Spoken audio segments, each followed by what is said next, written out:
Hi everyone! Good evening, welcome, welcome!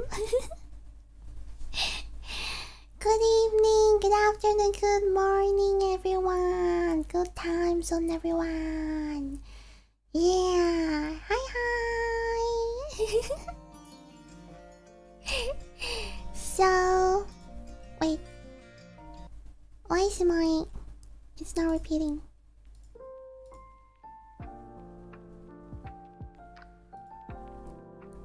Okay.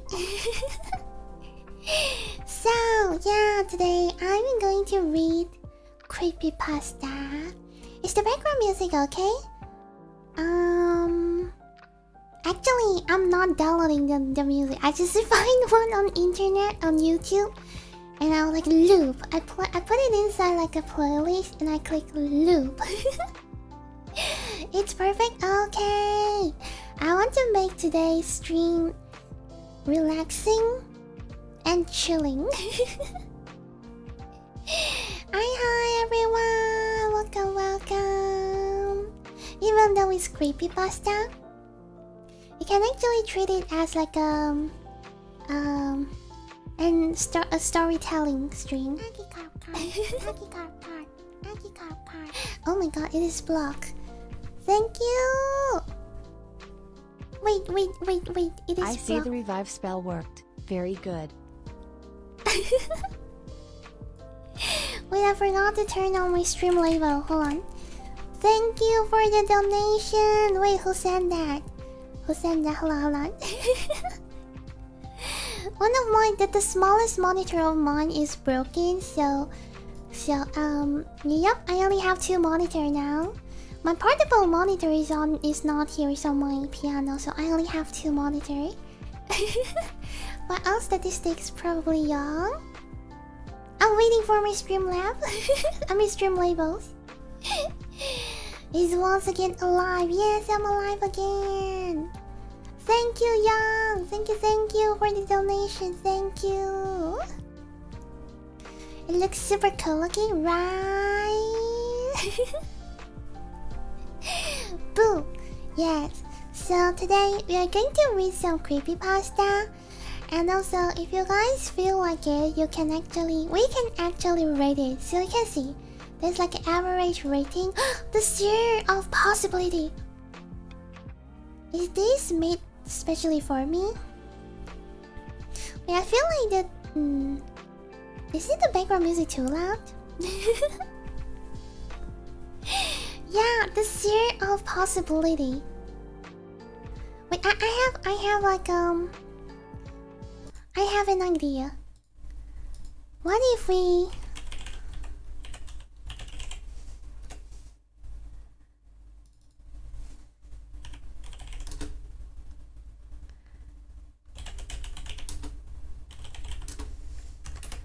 What if we...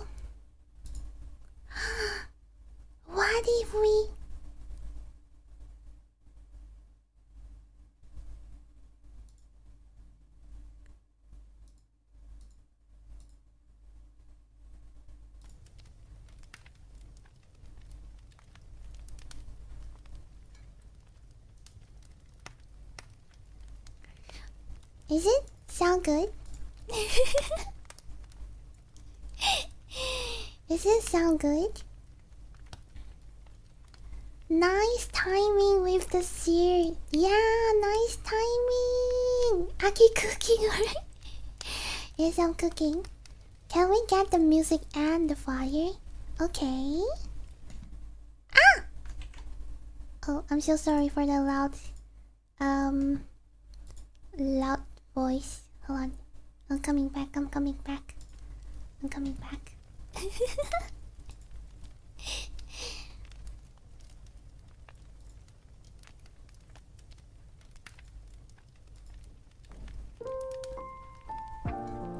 Oh, too loud. How about now? How about now?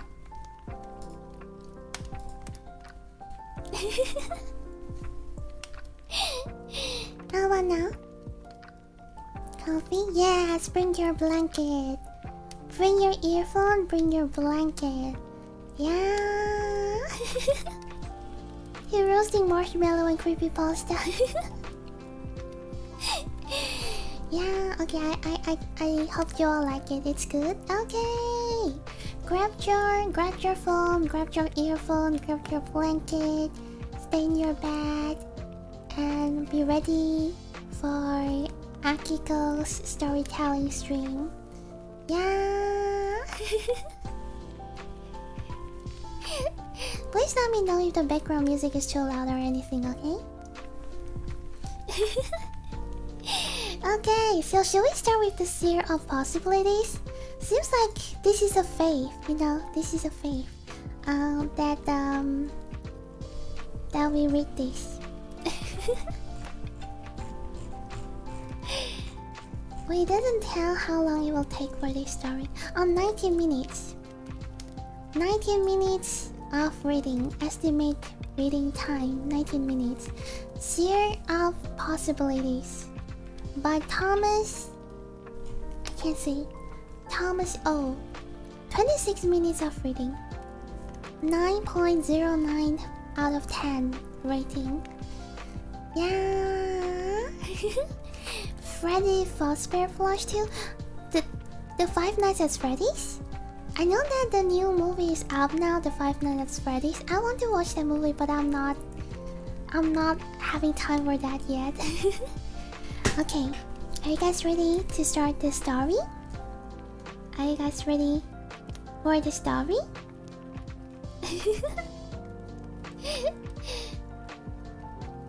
Yeah.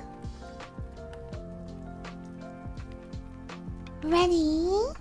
Yup, yes. Okay, let's go. Sometimes otherworldly beings find beings. Sometimes otherworldly beings find interesting ways to try and contact you. They might use a Ouija board, or maybe come to you in a dream, or sometimes they speak through another person. Each have their own style and preference that's particular to them. The one contacted Jack spoke to him through his computer, or I guess you could say the communication was through on-screen text. The first time it happened, Jack had been sitting at his computer playing solitaire. A blinking red light from the router indicated that his internet connection was down again. This was at least a weekly occurrence, and Jack was getting used to this spotty internet service. As he moved his cards, the game faded into a solid black screen and the red text appeared. Hi Jack, I need a favor from you. You're a special person and I know you'll help me. I can't ask this of just anyone. I really need your help. Jack paused for a second. The router light was still blinking red. Is this some sort of joke? He couldn't help but wondering. Several moments later, the message continued. Yes, Jack. I know this is weird for you, but I don't want you to worry. This is just a small, easy favor I need.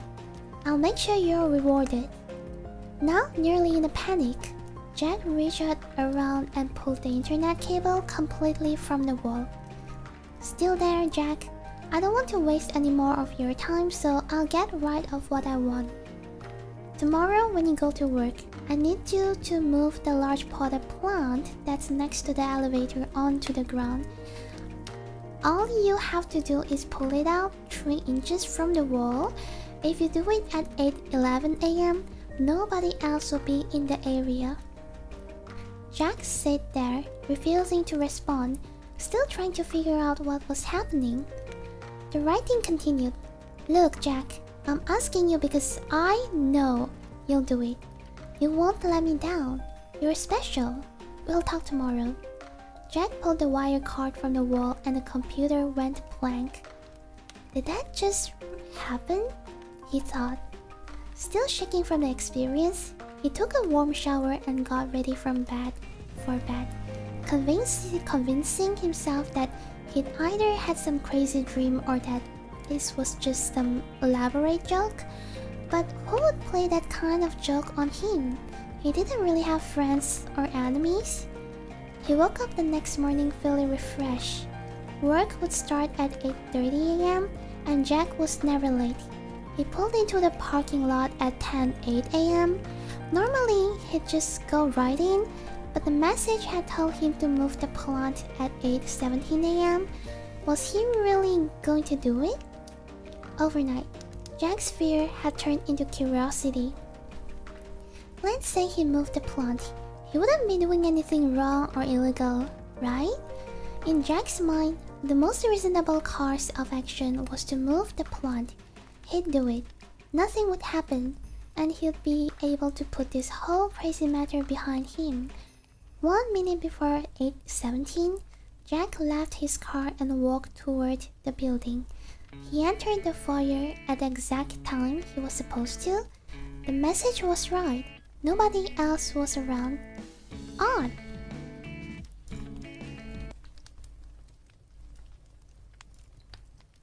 Jack thought. The building was normally busy at this time of morning, but this temporary flu had been accurately predicted. Fine, let's see what happens, Jack muttered to himself. He walked up to the large potted plant placed firmly between the two elevators in the lobby of the 10-story building.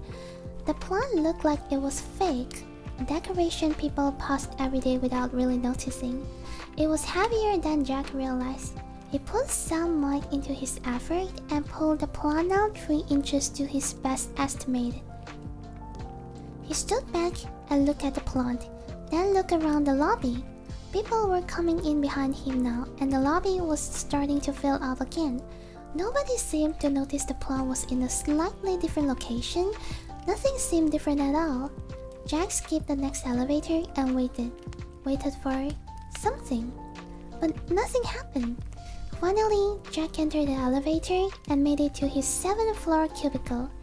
On time like always. If you ever ask Jack's coworker to describe him, you'll hear words like polite, quiet, respectful, and competent. And while those words were all accurate, they gave little indication of the truth. The truth that Jack really didn't like most people. That's not to say he disliked them, just that he had very little interest in getting to know them or being their friend, save for one. Ellie, the girl who sat 2 cubicles down from him, was the only person he wanted to know more about. With her big smile, blonde hair, and beautiful figure, Jack was very interested in learning all about her. Despite his lack of success with women in the past, he was actually doing a fair job getting to know her. Every morning as he passed her cubicle, he stopped for a chat. The chats were 1 minute at first, then 2 minutes, then several minutes. Jack was surprised that she actually seemed to like him. On this particular morning, their daily conversation lasted only a couple of minutes, as they exchanged their morning greetings and talked about Ellie's wild night out. The elevator doors opened up behind him.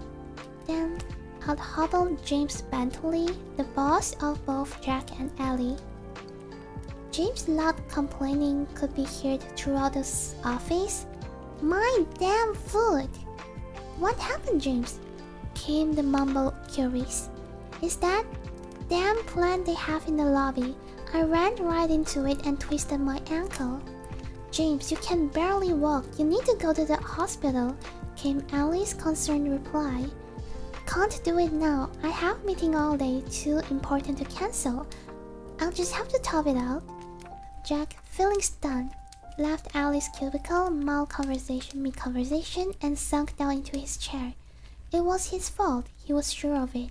How could he have been so stupid and careless? Still, no use in worrying about it now.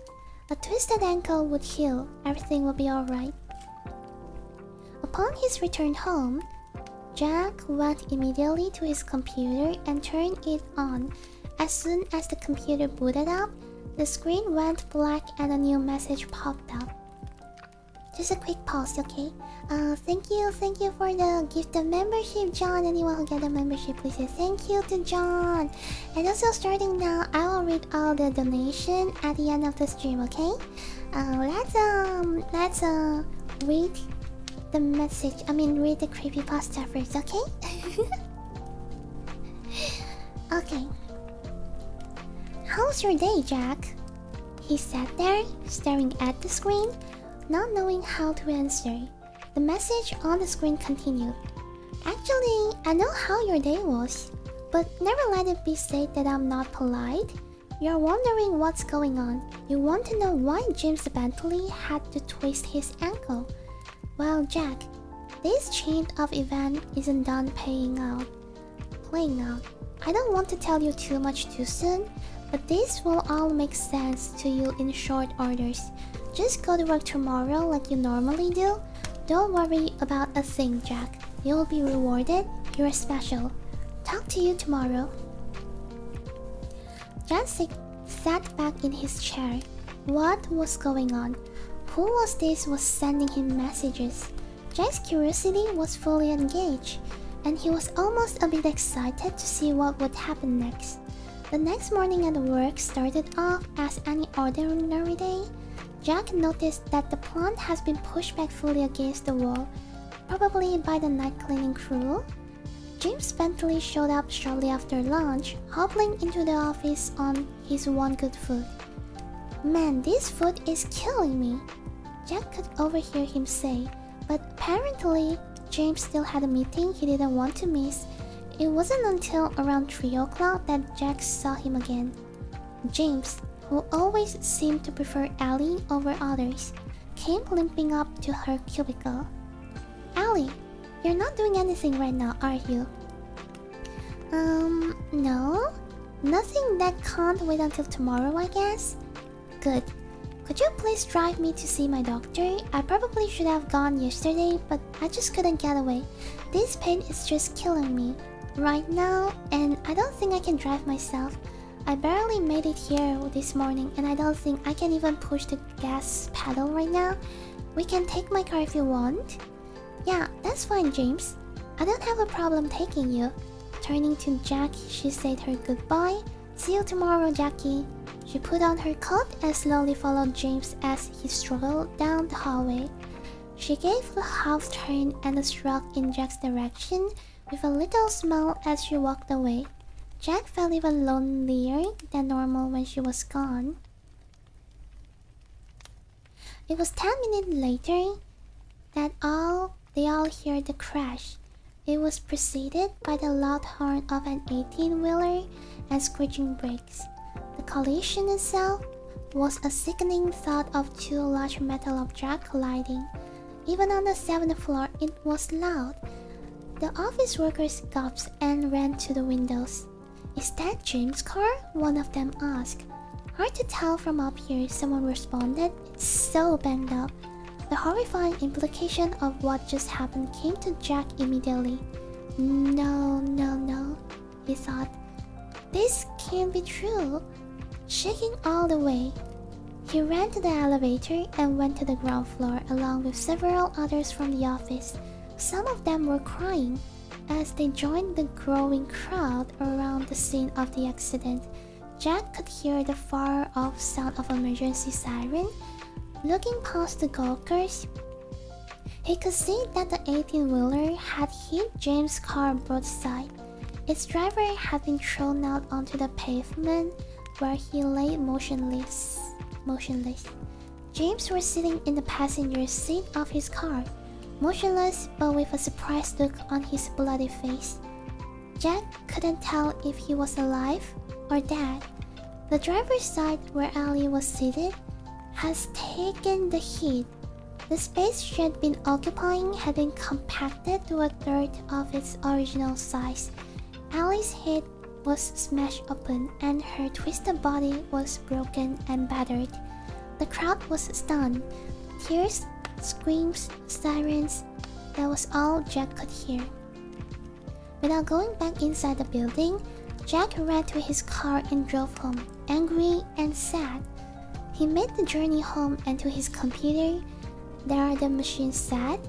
He wanted to turn it on, but was afraid of what he'd find out. Was he really the one responsible for Ellie's death? The whole chain of events had started with him. He knew he was to blame. Jack reached for the power button and then pulled his hand back. Finally, after several minutes, he found the mental strength to turn it on. The screen flickered and then went black, and the familiar text started appearing on the screen. No, Jack, it's not your fault. I know you're blaming yourself, but all people die eventually. Some just sooner than others. Jack stared at the screen. He resisted the urge to throw the monitor to the ground. After a moment, the writing continued. Jack, I'm going to tell you something, and I really need you to seriously consider everything I'm about to say. You thought you were in love with Ellie? The truth is, you just wanted to fuck her. And please excuse my language, but every once in a great while it's best to be blunt. Jack, she wasn't the one for you. She would have made your life miserable. Yes, you would have eventually found the courage to ask her out. She actually was interested in you. She thought you'd make a good project. Sad really for her, not for you. I want you to think back to all the things she told you. Why did her last boyfriend break up with her? Because she cheated on him. Jack mumbled under his breath. Because she cheated on him. Because she cheated on him, Jack. The same thing she would have done to you. She would have made you happy for about 2 months and then miserable for the next 4 years. Sneaking around, laughing at you behind your back, spending all your money. Once you finally got rid of her, you would have been so jaded that you never did again. This is true, Jack. I see all future possibilities. The ones that come to pass and the ones that don't. You have seen how she really is, Jack. But you let your lust for her blind you to the truth.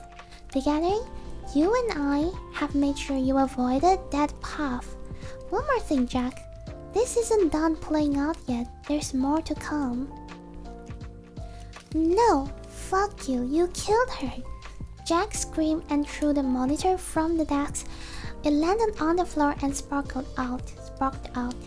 Jack got barely any sleep that night, and the next day he wasn't sure he wanted to go to work. But the last word he had been told had piqued his curiosity, and his anger had somewhat subsided. No work was done that day at the office. The company brought in grief counselors. People shared their thoughts. They cried, they hugged. James had actually survived the accident, but was in a coma. The doctors thought he might recover eventually, but nobody was really sure. Late in the afternoon, Jack was approached by Diego Salvara, the head of the division. Diego was blunt and upfront, and he offered James' position to Jack. Technically, it would be a temporary promotion, but James wouldn't be back anytime soon. Diego promised him that the promotion would be made permanent once enough time had passed. Let's keep this low-key for now, Diego told him. I know, it might seem quick, but the Lancaster project James was working on can't be stopped. It's too important to the company. I need someone in charge right away. This can't wait. Stunned, Jack accepted the promotion. He left to work with a strange mixture of feelings, not sure how he felt about anything. On his way home, he stopped at an electronics store and bought a new monitor. He made it home and powered up the computer. Once again, the writing came on the screen. Jack, I want to be the first one to congratulate you. I'm proud of what you have accomplished. Jack stared at the screen. Jack, I have to ask your forgiveness because I haven't introduced myself yet. I'm called the Seer. Like I told you before, I see what will be, and I see what can't be. It's a very powerful gift I have. But you know what, Jack? For all my power, I still can't do anything corporeal. I can predict, I can see, and with enough effort, I can eventually communicate. But I don't have a body. That's something that was taken from me a long time ago. That's why I need you, Jack. I'm an artist of sorts, an artist of human manipulation. You'll be my paintbrush and my canvas. I want you to work with me, Jack. It's all very simple. Just perform simple tasks for me from time to time. Jack was becoming more and more curious. And Jack, before you give me an answer, I want you to know a couple of things. First off, I'll never lie to you. Secondly, I'll never ask you to do anything which taken by itself is wrong or illegal. Yes, bad things will result, and sometimes people will die, but they're going to die eventually anyways, right, Jack? And the bad will always be balanced out by something good happening to you. Jack winced at this lost idea, but he fought the urge to turn the computer off. The Seer was right. Everyone would die eventually. Why not let something good come of it? And what about never lying to him? If he'd known at the time that Ellie was going to die, he'd have never gone through with the original favor. But as he thought more about it, he realized the Seer hadn't lied to him, but had only withheld information. Still, Jack wondered if he could trust the Seer. Work with me, Jack. Together, we will make incredible things happen. I'm just asking you to perform little tasks from time to time. Oh, but these little tasks will have great consequences. They're going to be beautiful, Jack, and they'll always end with a reward for you. That's the beauty of my art. One single task produces something bad and something good. Oh, one last thing, Jack. I can see you're having trouble with this. If I stop talking to you right now, it would take you about 2 weeks to decide to join me. But you know what, Jack? You would join me. That's right, you are going to say yes. So instead of waiting, why don't you just say yes to me now? Let's get started, Jack. And when all this is over, you're going to thank me. I promise you. Jack considered what the Seer had just said. His initial feeling of revolt was slowly fading. He paused, and then for the first time, he placed his fingers on the keyboard and responded directly to the Seer. What do you want me to do next? Let's take a pause here, okay? Hi, welcome. Let's take a pause here. Let's discuss a little on this, everyone. The Seer is in the computer. Aki is the Seer. Aki is in the computer.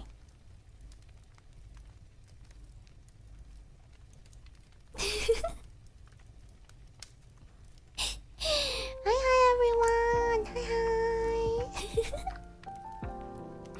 Mind blow. If the computer was Akiko, the computer would be I've saved you from a bad relationship. But not by killing someone. Yeah, bye. Beautiful reading so far. It sounds like you're reading as a bedtime story, but creepypasta. But creepypasta. You wouldn't be plotting anything though, right? Yes, I don't worry. I'm a good Seer, okay? I don't give like a small instruction to you all, okay? Hi, welcome. Are the stories spooky? For now, it's not yet, I can say. Coincidence? I think not. Jack has the first beta version of ChatGPT. When you chill for creepypasta, yes, I'm going to make this a bedtime story creepypasta.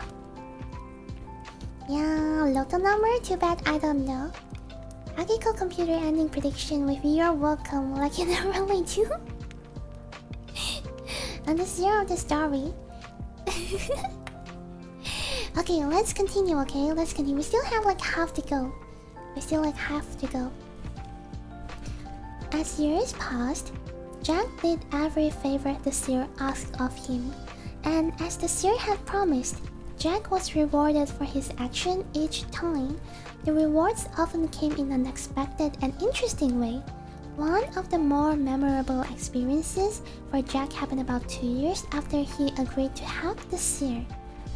"Jack, I need you to go downtown tomorrow," the Seer requested. "Enter Garmin's Liquor at exactly 12:37 p.m. A man will ask you a question. Answer your gift to him is 27. As always, the Seer's instructions were simple and direct, yet mysterious. The next day, as requested, Jack entered the store.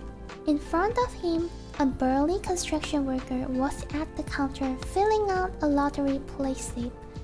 "Let's see here," said the construction workers. "My birthday, that's the 15th. My wife's birthday, that's the 24th.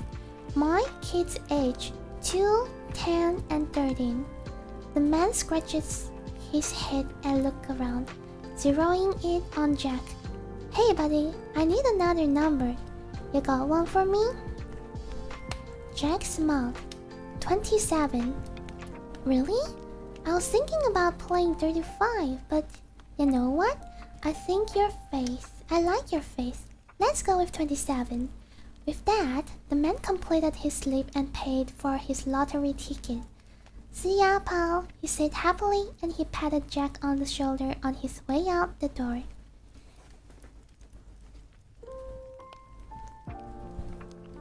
Sorry, burping.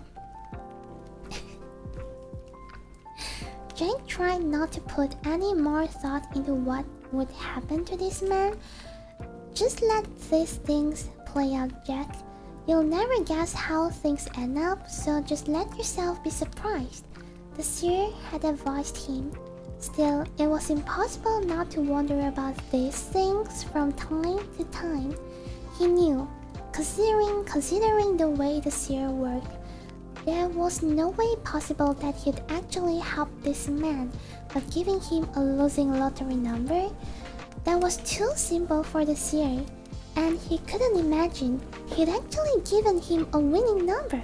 So that's how Jack was surprised when 2 weeks later, he ran into the same man again, this time at the grocery store. "Hey buddy, it's you! I remember you! Check it out, I won!" Indeed, the man looked like $1 million. Wearing new clothes, a new gold watch, a big goofy smile, the man walked right up to Jack. "I didn't think I'd ever see you again, but I'm glad you're here. I could've never won without you. Hey, let me buy these groceries for you. No wait, that's not good enough for you. You're my good luck charm. Always gotta treat people right, that's what my mom says." Reaching into his pocket, the man removed his checkbook and promptly wrote Jack a check for $10,000. "It's the least I can do for my good luck charm." After thanking the man, feeling a bit confused by the whole thing, Jack raced home to his computer. After turning it on, the Seer's writing appeared on the screen. "Well, Jack, how does it feel to be $10,000 richer?" "It feels good, but I can't help but wonder. We have never helped anyone before. Why are we starting now?" Jack asked the question with a thing of guilt. He never liked to admit that people were being hurt by his actions, but in this case, his curiosity overwhelmed any latent feelings of guilt. "Oh Jack, I haven't helped anyone. Yes, that man is happy now, but he'll have lost every last penny within 2 years. You saw it for yourself. He just gives money away. Old friends, lost relatives, they're all going to come asking him for money. And there will be some very bad investments as well. The stress of losing everything is going to cause his wife to leave him. She'll take the kids too. He'll be alone and broke, a ruined man who would have been much better off if he'd never won. You needn't feel bad, Jack. It's just the man's own stupidity and greed that will do this to him." Jack felt some regret, but the Seer's rationalizing and focusing on his own reward always put him at peace in the end. Through the years, no two tasks were ever alike. Sometimes the effects of his actions were direct and easy to see. Sometimes they caused a chain reaction so complex that he simply could not follow it. Go to the county administrator's building, park in space number 43 at 4:47 p.m. came one such request. Jack did so, and 2 months later, he met Donna, with whom he fell in love and ended up marrying. He wouldn't have even known the two events were even related if he hadn't asked the Seer about it. Jack, when you park in that space, you cause the person who would have parked there to park in a different spot, but she bumped the car next to her. She barely made a scratch, but she called her insurance agent anyway, causing him to leave the office late. He missed his train home, and while waiting for the late train, he mugged and stabbed. He'll never fully recover. The muggers took his credit cards and used them. And Jack, I could keep going with this, but there's another 23 people involved. Sometimes these favors are going to be very complicated, but let's just say your action ultimately caused Donna to be in the exact right place for you to meet her. Hi, Julia! Welcome! I'm reading Creepypasta bedtime story to everyone now. You can treat this as ASMR, Julia. How's your day, Julia? Are you doing well today? I can listen to Aki talk all day. She has such a pretty voice. Thank you, Julia. No, I love your voice, okay, Julia? Yes, today I'm reading bedtime creepypasta story to everyone. Are you working now? I think it's like a afternoon or like a evening for you, right? Evening. Okay. Jack's relationship with the Seer grew. Though remaining mostly mysterious, the Seer divulged enough information over time so that Jack could get a generalized understanding of the Seer's history. From historical references, Jack knew the Seer was thousands of years old. When still alive, the Seer had been a powerful fortune teller and artist who foretell future happenings through paintings. A foolish king who misinterpreted the Seer's prediction and lost a battle as a result had the Seer executed. Unencumbered by physical senses and existing in a lonesome void, the Seer's abilities expanded exponentially,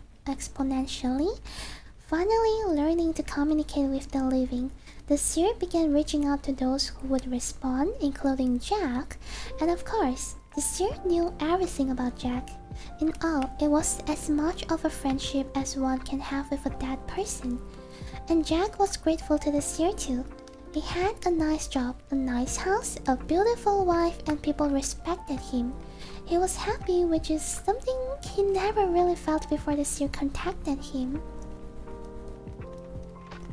40 chests in the 16 different universes.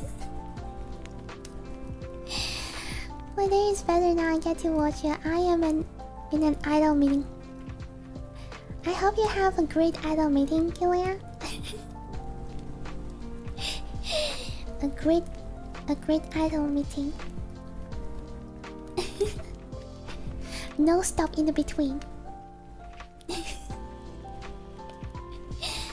12 years in total passed. 12 good years for Jack. Task after task was completed. Usually about one every month. Jack, sitting in the office with his large rural house, was contacted by the Seer once again. Hi Jack, I have a favor to ask for you. This was the easiest yet. You don't even have to get up. Call Riago's Pizza in exactly 2 minutes.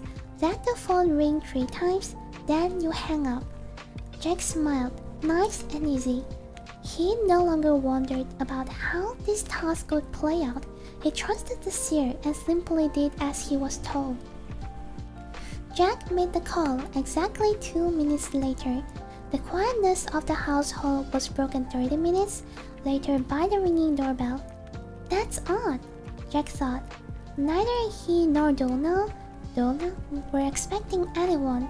Jack looked out the peephole and saw a pizza delivery boy. The logo on his cap said, Riago's Pizza. Jack opened the door. Here's your pizza, said the boy as he thrust it into Jack's hand. But I didn't order this, Jack argued.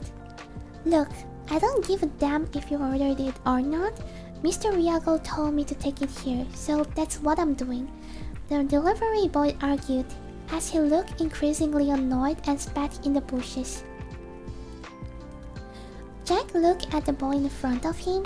He looked to be about 17 years old, but the most noticeable thing about him was his size. He was huge, probably about 6.5 feet tall and very muscular. It's already paid for by credit card, just take it, because I'm not driving it back. The boy put out his hand for a tip. I don't have any cash on me, Jack told the truth. Whatever, came the disgusted reply. The boy looked past Jack into the house, then turned and walked slowly to his waiting car, looking over his shoulder as he walked. Jack closed the door and took the pizza to the living room where Donna was watching TV. After explaining what had happened, he excused himself to go to his office, promising to return shortly. Donna opened the pizza and took a piece. Come on soon, sweetie. This pizza's got all your favorite toppings on it. Donna giggled as she took a bite. Arriving at his computer, the Seer's word appeared on the screen. Confused, Jack? Don't be. Your neighbor down the road ordered the pizza. Mr. Riago told that boy the correct address, but a ringing phone made it difficult for him to be heard clearly. Still, give the boy credit, he got the street right at least. So, my reward is a pizza? Jack typed, a little confused. Yes, Jack, your reward is a pizza, and also the chance to spend a little time with your wife. Go down there, share the pizza, enjoy it. When you're done, make love to Donna. That's not one of your tasks, that's just some advice I think you should follow. Oh, by the way, your neighbors who ordered the pizza are arguing right now over the silly fact that the pizza didn't arrive. Some of the things people argued over amaze me. They really do. Their fight is going to get really heated, but you don't need to worry about that. Go, enjoy your night. Jack followed the Seer's advice, cuddled with Donna as they enjoyed their meal, then made love to her on their big, comfortable living room couch. Donna fell asleep on the couch shortly after 11 p.m. Jack lay there awake. This latest favor, it just felt odd. Carefully extracting his arm from under Donna, Jack left the living room and headed upstairs. Sitting down at the computer, Jack typed, Are you there? Yes, Jack. I'm actually always here. I've been waiting for you to come back. The pizza delivery boy, he's quite a specimen, isn't he? Jack looked quizzically at the screen. This year continued. He's a horrible employee. He has hired only 3 days ago and already Mr. Riago wants to fire him. But as a physical specimen, he's strong, fast, and very observant. For example, he noticed that you didn't lock the front door after he delivered your pizza. What? Jack said aloud as he started to get up. Sit down, Jack. I need to tell you something important, and locking the door now won't change your situation. Jack slowly took his seat again at the computer, looking behind him as he did so. You see, Jack, it's true that I never lied to you. Everything I've ever told you is 100% honest. But yes, I've withheld certain facts. You see, I told you that every task causes something bad to happen to someone else and something good to happen to you. But there's a third thing. There's an ultimate goal that each task was working toward. Remember Ellie? Of course you do. What you probably don't remember about her is that she was helping to pay her brother's way through college. When she died, he had to drop out. He was going to be a great psychologist, but now he works in a factory instead. That's really too bad for our pizza delivery boy. Could have used a good therapist a few years ago, but that good therapist wasn't there for him. Instead, he got some Freudian quack. Remember our lottery winner? Yes, you do. He was a neighbor to our pizza boy. After he lost all his money, of course. He beat the boy senseless after the boy jumped into the street in front of his car. Quite a traumatic memory for a young lad. And his mother didn't care about the incident, didn't protect the boy at all. She couldn't, not after using all the drugs given to her by her boyfriend, who happened to be one of the murderers who robbed that insurance agent. He bought the drug with the money he made from the robbery. Do you see now the scope of an artistry? Jack sat, glaring at the monitor. He wanted to get up to check on Donna, but he was too scared to move. The Seer continued. Jack, you have done over 100 tasks for me, and each one has served an ultimate purpose. To psychologically destroy this boy, turn him into a monster, and to bring him here tonight. Don't you see, Jack? This involved tens of thousands of people and billions of possibilities. If you had failed to complete even one of the tasks, the whole chain would have collapsed. This was orchestrated by me and set in motion by you. Together, we have done something wonderful. This is a masterpiece of human manipulation. Our masterpiece, and it all begins and ends with you. 2 perfect points in time. Tonight, wrong address, no tip. This poor boy finally snapped. He's downstairs right now. He's slitting Donna's throat. At this exact moment, Jack could hear a short, muffled scream coming from the living room, followed by a gurgling noise. No! Jack screamed and stood up, starting to run downstairs. Jack, stop! The voice startled Jack. It was inside his head. For the first time, the Seer was talking to him directly. It was a pleasant voice, a feminine voice. You can't do anything. She's already gone. He'll be coming for you shortly, and you can't stop him. But why? Jack cried with tears welling up in his eyes. It's not an artistic masterpiece if it doesn't begin and end with you, Jack. Her voice was shooting. I want you to appreciate the fact that I'm talking to you directly.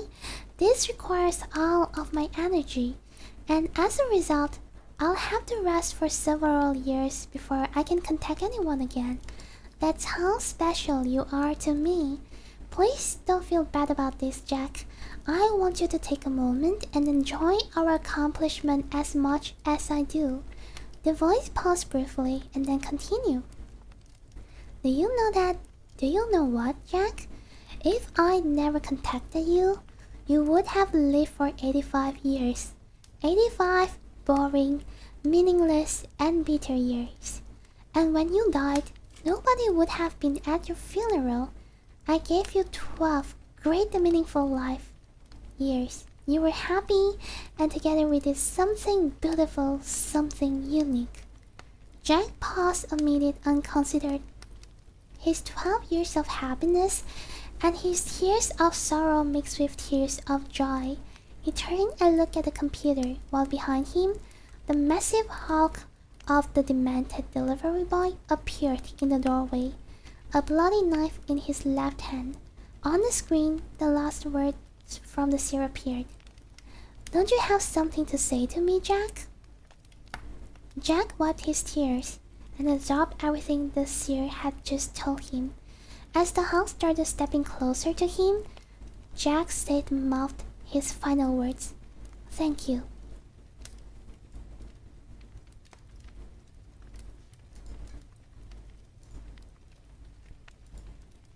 That's for the stories of the Seer of Possibility. Interesting concept. Cringe, to be honest. It's actually not scary at all to me. Thank you for the gift of membership. Thank you Malkier for the gift of membership. Anyone got the membership, please say thank you to Malkier. Thank you. God damn, what is the story? It's like this is why you destroy all talking this. Don't destroy me, please. I'm a talking VTuber, I'm not a talking PC. That was scary, really? I don't think it's really scary, to be honest. For me, it's like I mean, I can tell the ending by looking at the first paragraph. Yeah, but it is a good story. Yeah, it is a really good story. The whole like a concept of the story is like amazing, more frustrating than scary. Yeah, it is. Pretty tame. Also, the VGM didn't help you.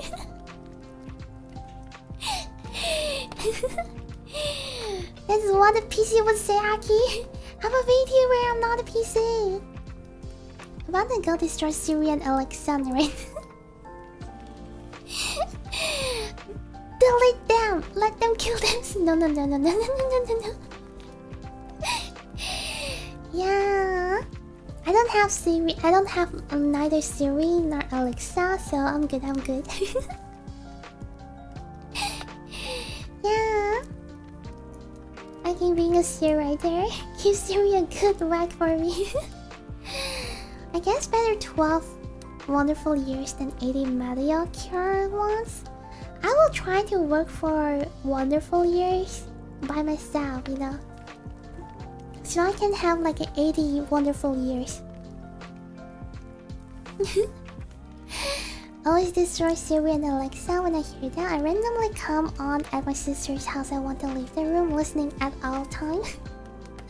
I don't like Siri and Alexa. I don't like there's like someone talking in this house when I'm alone. Because usually I stay in this house alone and I don't like there's another voice here when I'm alone. We're reading again, was coffee to speak the same. You're welcome. Big Siri and Alexa 5 for our love. That's the big question. Why would someone want to have a shorter life but actually be joyful or interesting? Or would someone want to have 80 extremely boring years that no one will remember? I mean, for me, I will try to work for a long but joyful life myself.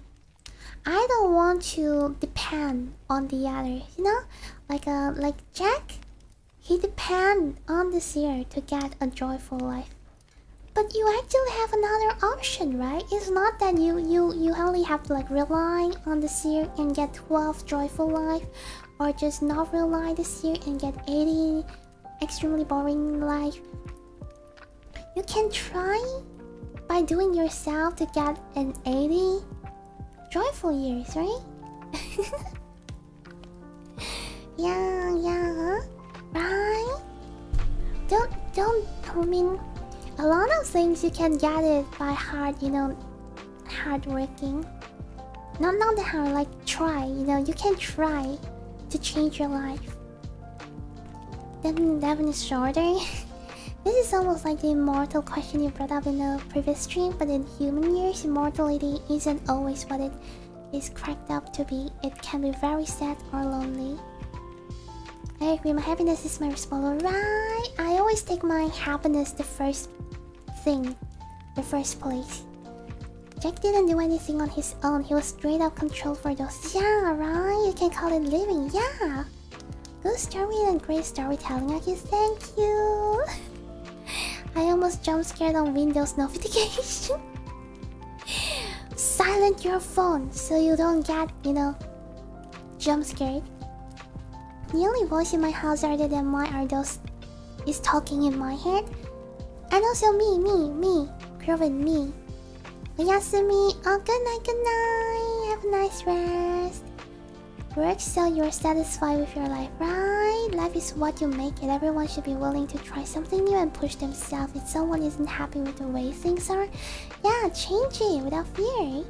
It's like I could rely on surgery to go get a big bum so I could go to the gym and grow my bum myself. I could rely on surgery to go get a big bum, or I could go to the gym and grow my big... Yeah! That's such a good example, Gilead. That's right. Like, depending on the series, like getting a surgery to get a big bum, it will have the side effect after all. Yeah, but working on the gym and grow your own big bum, you will feel satisfied, you will feel happy, and there will be no bad consequences, Everything is the consequence from your effort, is the outcome from your effort. Just like the big bum on Kilia. The best word is you'll want to die at the same time that you can choose yourself. Yeah, that's right. Bringing the priorities into the table. Saving Aki as my gym motivation now. I don't go to gym a lot, but I used to. I used to go to gym like 3 times per week or 4 times per week. But mostly it's like a jogging, like a running for like 25 minutes to 30 minutes, and then like a weight training a little bit. Yeah. I have a weak body. I mean, I used to have a really strong body, but now I'm weak. I only lie on bed like 24 hours per day. There are always an upside and downside. Anything good in life is hard work. There's a quote I love. Man cannot remake himself without pain because he is both the marble and the sculptor. But if you like what you are doing, it's a win-win situation. You enjoy the progress and you get the outcome, VTubers at least entertains me, especially Aki. I prefer living for 80 years as long as I don't cause people to suffer for my own gain. Yeah. Like, I don't like people suffer for my gain as well.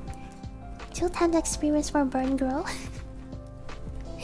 Okay, let me see any other stories we can see. I want to find something scary. Tiki Toby? How about Tiki Toby? Tiki Toby, the art looks a little bit creepy for me. It's a 17 estimated reading time. Oh my god.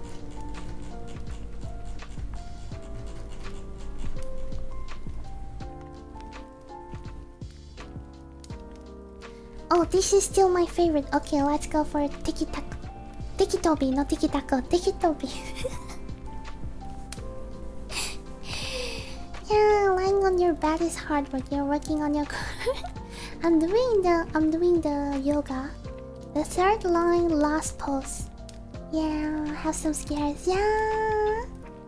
We're not gonna like Toby too much. Yeah, surgery will cause problem while going gym will have. Right, it is. So if you want anything, work on your own. Yeah, that's right. Okay, let's try Tiki Toby. Tiki Taco. I don't know why I love calling it Tiki Taco, but Tiki Toby. YouTube being junk. Tiki Taka, Tiki Taco. YouTube is being junk. Is it good now, everyone? Is my stream good now, everyone? I'll start once my stream is stable again.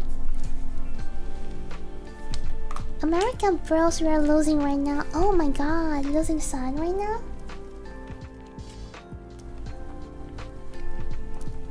Your stream is good? Okay. It's been good for me all the time. Maybe it's just like American bro. Tiki Taco. Yes. Tiki Taka Taka Tuku Tata Tiki Tu Tata Taka Tu Tata. Tuku Tuku Tuku Ta Tu Tata Tuku Tu Tata YouTube just being mean to Young. Yeah, all good, all good. Okay. Yeah, probably original thing. Yeah. Okay. I'll start with Tikitobi, okay? Tikitobi. Okay. The long road home seemed to go on, and the road continued to stretch in front of the vehicle endlessly. The light that shone through the branches of the tall green trees danced across the window in random patterns, and every once in a while, obnoxiously shining in your eyes. The surroundings were full of deep green trees forming a forest around the road. The only sound was the sound of the car's engine as it traveled down the path. It was peaceful and left a serene feeling. Although the ride seemed like a nice one, it lacked every form of nice from its two passengers. The middle-aged woman being the steering wheel had neat, short brown hair that fit her complexion quite well. She wore a green V-neck t-shirt and a pair of blue jeans. Diamond-studded earrings decorated each of her ears, which partially showed from behind her haircut. She had deep green eyes, which her shirt brought up, and the lining seemed to make them more noticeable. There wasn't anything significant about her appearance. She looked like any other of average mother you would see on TV shows and the like. However, the one thing that made her different than the average mothers was the dark bags she had under her eyes. Her facial expression was gloomy and sad, although she genuinely looked like someone who smiled a lot. She would sniffle every once in a while and occasionally glance in the rear view mirror to look at her son in the back seat, who was hunched over partially, with his arms held tight around his chest and his head pressed against the cold windows. The boy lacked any normal appearance, and anyone could plainly see there was something wrong with him. His messy brown hair went every which way, and the luminescent lining brought out his pale, almost grey skin. His eyes were dark, unlike his mother's, and he wore a white t-shirt and scrub pants that had been provided for him by the hospital. The clothes he had worn before were so shredded and bloodstained that they weren't wearable anymore. The right side of his face bared a few cuts along with a split eyebrow. His right arm was bandaged all the way to the shoulder, which had been shredded while his right side hit the shattered glass. His injuries appeared to be painful, when in reality, he couldn't feel anything. This was just one of the glories of being him. One of the challenges he had to face while growing up with a rare disease that caused him to be completely numb toward pain. Never before had he felt himself get hurt. He could have lost an arm and felt nothing. The other major disorder he has faced, which was the one that deemed him many insulting nicknames in the short time he attended grade school before he switched to homeschooling, was his Tourette's syndrome, which caused him to tick and twitch in ways he couldn't control. He would crack his neck uncontrollable and twitch every once in a while. The kids would tease him and call him Tikitobi, and they mock him with exaggerated twitching and laughing. It got so bad he had to turn to homeschooling. It was too hard for him to be in a calm learning environment with seemingly every kid poking or more like stabbing fun at him. Toby stared blankly out the window, his face empty of any emotion, and every few minutes his shoulder, arm or foot would twitch. Every bump of the car tires hit would make his stomach turn. Toby Roger was the boy's name, and the last time Toby remembered riding in a car was when it crashed.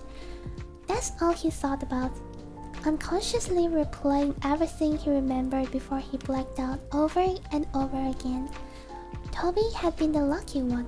His sister had not been so lucky. When the thought of sister came, he couldn't help the tears that welled up in his eyes. The horrible memories replayed in his mind.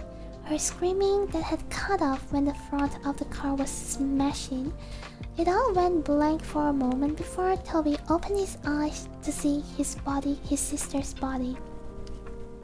Her forehead pierced with glass shards, her hips and legs crushed under the force of the steering wheel, and her torso pushed in from the too late inflated airbag. That was the last thing he had seen of his dear older sister. The road home continued on for what seemed like forever. It took so long to get home because his mom wanted to avoid the sight of the crash. When the surroundings gave way to a familiar neighborhood, they were both more than ready to get out of the car and step back into their own home. It was an older neighborhood with quaint little houses all next to each other. The car drove in front of a blue house with white window panes. They both quickly noticed the old vehicle that was parked in front of the house and the familiar figure that stood in the driveway. Toby felt automatic anger and frustration take over him at the sight of his father who wasn't there. His mother pulled the car up in the driveway beside him before turning off the engine and preparing to step out and face her husband. "Why is he here?" Toby asked quietly. "Why is he here?" As he looked back at his mother who reached to open the car door. "He's your father, Toby. He's here because he wants to see you." His mother responded in a monotone voice, trying to sound less shaky. Ian couldn't drive up to the hospital to see Lyra before she died. Toby narrowed his eyes out the window. "He was drunk at night, honey. He couldn't drive." "Yeah, when is he not?" Toby pushed the door open before his mother and stumbled out onto the driveway, where he met his father's gaze before looking down at his feet with a stern expression. His mother stepped out behind him and met her husband's eyes before walking around the car. His father opened his arm, expecting a hug from his wife, but she walked past him and put her arm around Toby's shoulder and started leading him inside. "Connie," her husband began in a raspy voice. "Want no welcome home, huh?" She ignored her husband's obnoxious words and walked past him with her sons under her arm. "Hey, he's 16. He can walk by himself." His father began to walk them in. "He's 17. Connie glared back at him before opening the door to the house and stepping inside. "Toby, why don't we get you in your room to rest, okay? I'll come to get you when dinner is ready." "No, I'm 16. I can walk by myself," Toby said sarcastically and glared back at his father before stumbling up the small staircase and turning into his room, where he slammed the door violently. His little room didn't have much in it, just a small bed, a dresser, a window, and his walls had a few picture frames of his family, back when they were a family, before his father became an alcoholic and acted violently toward the rest of his family. Toby remembered when he was arguing with his mom and he grabbed her by the hair and shoved her to the floor. And when Lyra had tried to break it up, he pushed her and she hit her back on the corner of the kitchen counter. Toby could never forgive him for what he did to his mother and sister. Never. Toby didn't care how much his father beat him down. He couldn't feel it anyway. What he did care about was how he intentionally hurt the only two people he cared about.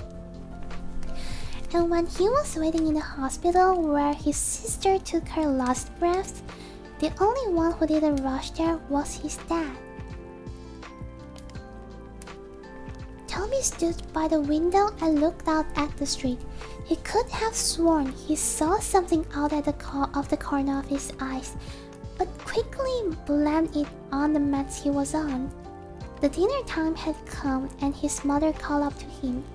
Toby came down the stairs and hesitantly sat down at the table across his father, and in between his mom and an empty chair. He was quiet as his parents picked at their food, but Toby refused to eat. Instead, he just watched his dad with a blank stare. His mother caught on to his staring and elbowed him slightly. Toby looked over at her slightly and then down at his uneaten food, which he still didn't touch. Toby laid in bed. He pulled his cover over his head and stared at the window. He was tired, but there was no way he would fall asleep. He couldn't. There was too much to think about. He had been debating on whether or not to follow his mother's direction and forgive his father, or continue holding a grudge with his boiling hatred. He heard his door creak open, and his mother padded into the room and sat on the bed next to him. He reached over and rubbed his back, which had been turned to her. "I know it's hard, Toby. Trust me, I understand, but I promise it will get better," she said softly. "When is he going to leave?" Toby said with an innocent tone in his shaky voice. Connie let her gaze fall down to her feet. "I don't know, honey. He's staying as far as I know," she replied. Toby didn't respond. He just continued to look forward at the wall, holding his damaged arm near his chest. After a few minutes of silence, his mother sighed before she leaned in to kiss his cheek and stood up to walk out of the room. "Good night," she said as she closed the door.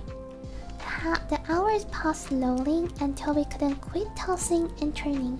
Every time he let his imagination take over, he heard the screeching of tires, the screaming of his sister, and he would uncontrollably jerk in bed. He threw off his cover and lying on his back, he pulled his pillow over his face and cried into it. He could hear his own pitiful weeping. He would have been screaming and crying if he didn't press his pillow over his face. Okay, let's pause for a while. Let's pause it for a while. Yes.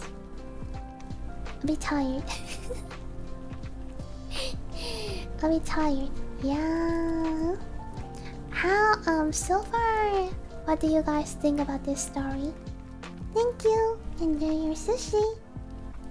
Did you read the Boroska creepypasta? Thank you, Badass, for your donation. Boroska pasta? Why is Boroska pasta? Let me see. Duplicate. Boroska pasta?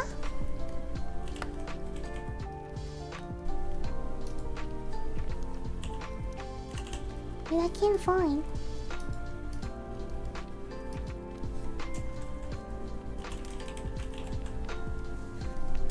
Why is it Boroska pasta?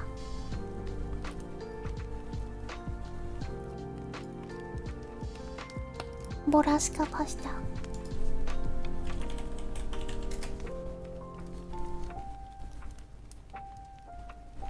Oh, this one?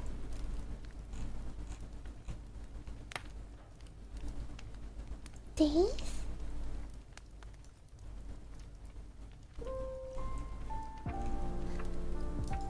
I don't think we have time for that. Yeah, but thank you for your donation. Thank you. This story is heavy, right? Tony has had a hard life. Yes, let's carry more sad, right? He's traumatized. It's more like he is personally like ill.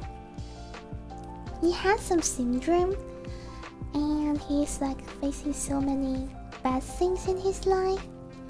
Yeah, it's a story. Can't figure out where it's heading. Yeah, it is. Really sad, right? Sounds a bit like drama. Thank you. Enjoy your sushi. Boroska, it's on Reddit. Oh. I will see. Wait. I'll see if I have time for that later.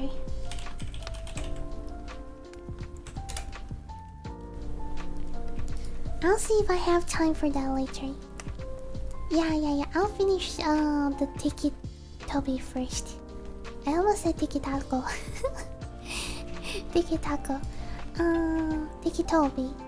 Yeah. A story in the mountain. Toby can't seem to forgive himself for things he couldn't control or things that take over his mind. Yeah, true. Toby's dealing with a really crappy in life, right? First result, no sleep. Hey Aki, you have such a sweet, cute voice. I hope you have a great stream and a great day after. And I love hearing you read stories. Thank you, Coyote. I hope you have a nice day too. Thank you. Thanks for joining. Sushi Buffet. Thank you. Wait, that's a really long story. It has a part 2 as well. Yeah, bye. I don't think I have time to read that, but maybe if we have the next creepypasta reading, you know, not Halloween week, next week or next week, maybe we can do that. Yeah, I'll get some feedback on the reading stream and to see if I want to make another episode of the reading stream. Yeah. Anyways, thank you. Part 2? I'll see if people like this. Yeah, I'll see if you guys like this. Yep. Okay. Wait, hold on.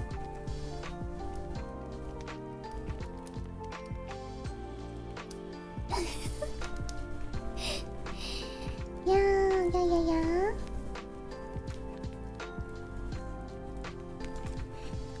Okay, I'll continue. After a few seconds, he threw the pillow off his face and sat up, hunched over, holding his head and breathing roughly. Tears streaming from his eyes, he couldn't help but cry. He tried to keep it in, but he couldn't stop the whining and whimpering as he sat there shaking. He inhaled before he stood up and walked around his back to the window and peered out. Taking deep breaths, trying to calm down, he rubbed his eyes and looked out at the group of tall pine trees across the street. He stopped suddenly, and his gaze slowly centered on something standing under the streetlight. He heard ringing in his ears and couldn't look away. The figure stood beside the streetlight, about 2 feet shorter than it did, long arms wrapped at its side, and it stared up at him with non-existing eyes. The figure had no facial features to speak of. No eyes, no mouth, no nose, yet it held Toby's hypnotized stare. Seemingly peering into his very being, the ringing in his ears grew louder and louder each second he stared before suddenly it all went black. The next morning, Toby woke up in his bed. He felt different. He wasn't tired at all. And when he consciously woke up, it felt like he had been lying there awake for hours. He had no thoughts flowing through his mind. He sat up slowly and stumbled over to the wall. But when he stood, he automatically felt dizzy. He stumbled to the doorway and walked down the stairs. His parents were sitting at the table. His father was tuning to the small TV that sat on the countertop, and his mother was reading the newspaper. She quickly looked over when she felt Toby's presence looming behind her. "Well, good morning, sleepyhead. You have been sleeping forever." She greeted him with a hesitant smile. Toby slowly looked over at the clock and noticed that it was 12:30 p.m. "I made you breakfast, but it got cold. I was going to wake you, but I felt you needed sleep." Her expression fell from happy to worried as her son resisted responding to her. "Are you alright?" Toby stumbled over and sat by his father. He felt as he was on idle and had no control over his actions. He was seeing everything he did, but I didn't register it in his brain properly. He reached out to his father's arm, but his arm ended up getting slapped.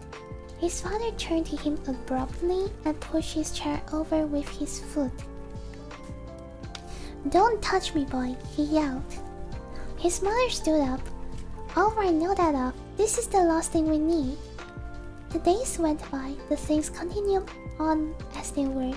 Connie spent most of her time cleaning the house, and her rude husband spent most of the time ordering her around.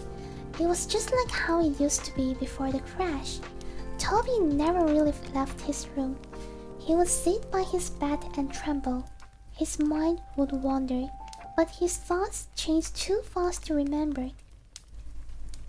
He would pace around his small room like a caged animal or stare out the window. The unhealthy cycle continued.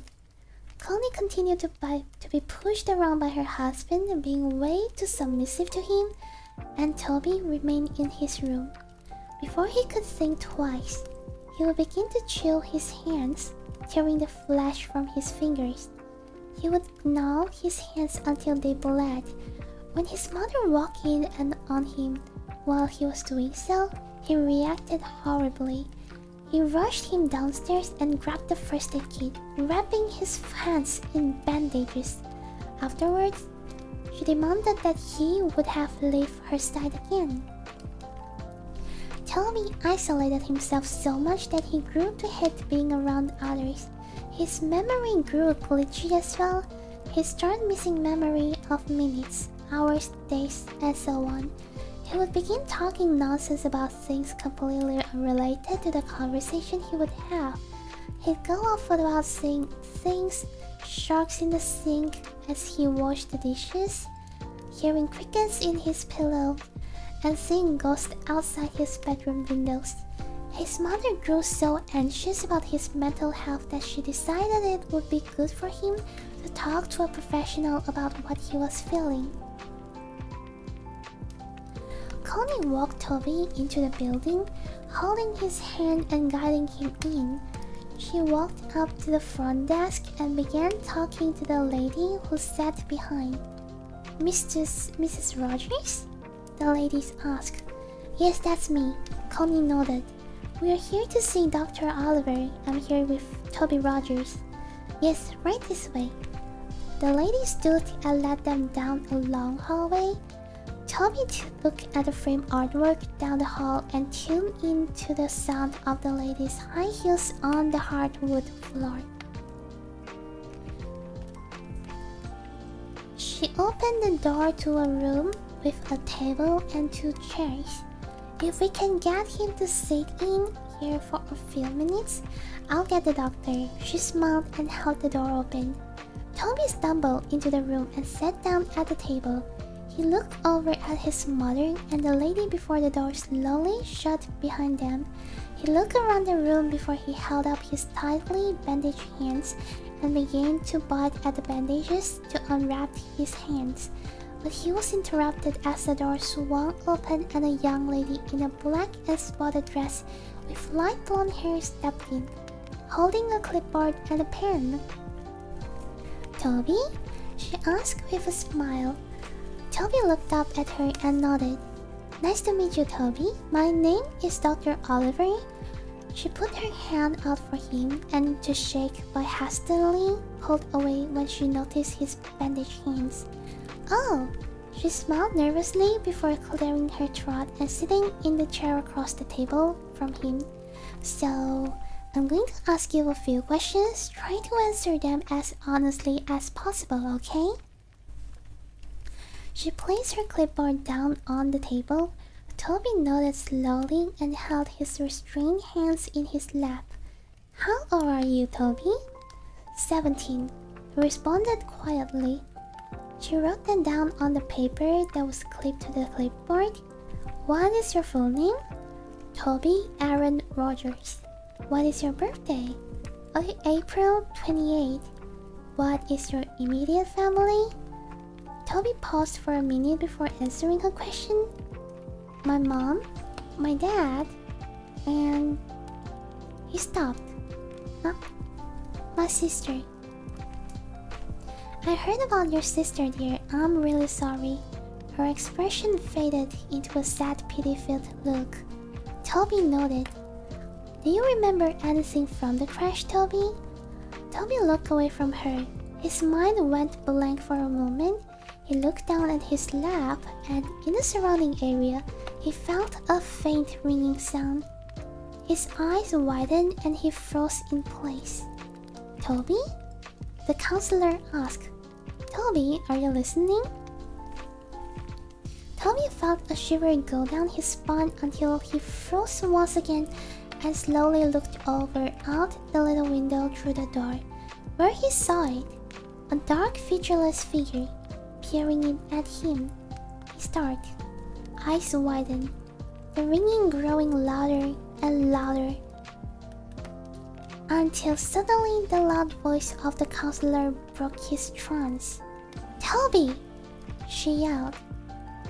Toby jumped and fell sideways out of his chair and backed up into the corner. Dr. Oliver stood up, holding her clipboard to her chest, a surprised look in her eyes. Toby met her eyes again, his breath hitching as he twitched. That night, Toby laid in bed. His eyes were dazed and he stared straight up at his ceiling. He could feel himself begin to doze off when he heard the scattering of footsteps down his hallway. He sat up and looked towards the doorway, his door wide open. There was no light, everything was lit by the luminescent blue glow of the moon through his window, leaving a cold lightning. He stood up and slowly made his way toward the doorway when suddenly the door, which previously was wide open, slammed in his face. He gasped and fell back. He was out of breath when he hit the ground and he began breathing heavily, his eyes wide open. He waited for a few seconds before getting back on his feet. He reached out and grabbed the cold door handle with his bandaged hand and it creaked open. He looked out into the dark hallway and tiptoed out of his room. The window at the end of the hallway lit up the darkness with blue moonlight as he padded his way down. He could hear footsteps rustling around him and faint giggling followed by the pitter-patter of small feet, which sounded like a child had run in front of him, giggling and running around. The hallway was a lot longer than he remembered. It seemed endless. Like the ride home from the hospital, he heard the door creak in front of him. Mom? He called in a shaking voice. Suddenly, a door slammed behind him and he jumped and turned around.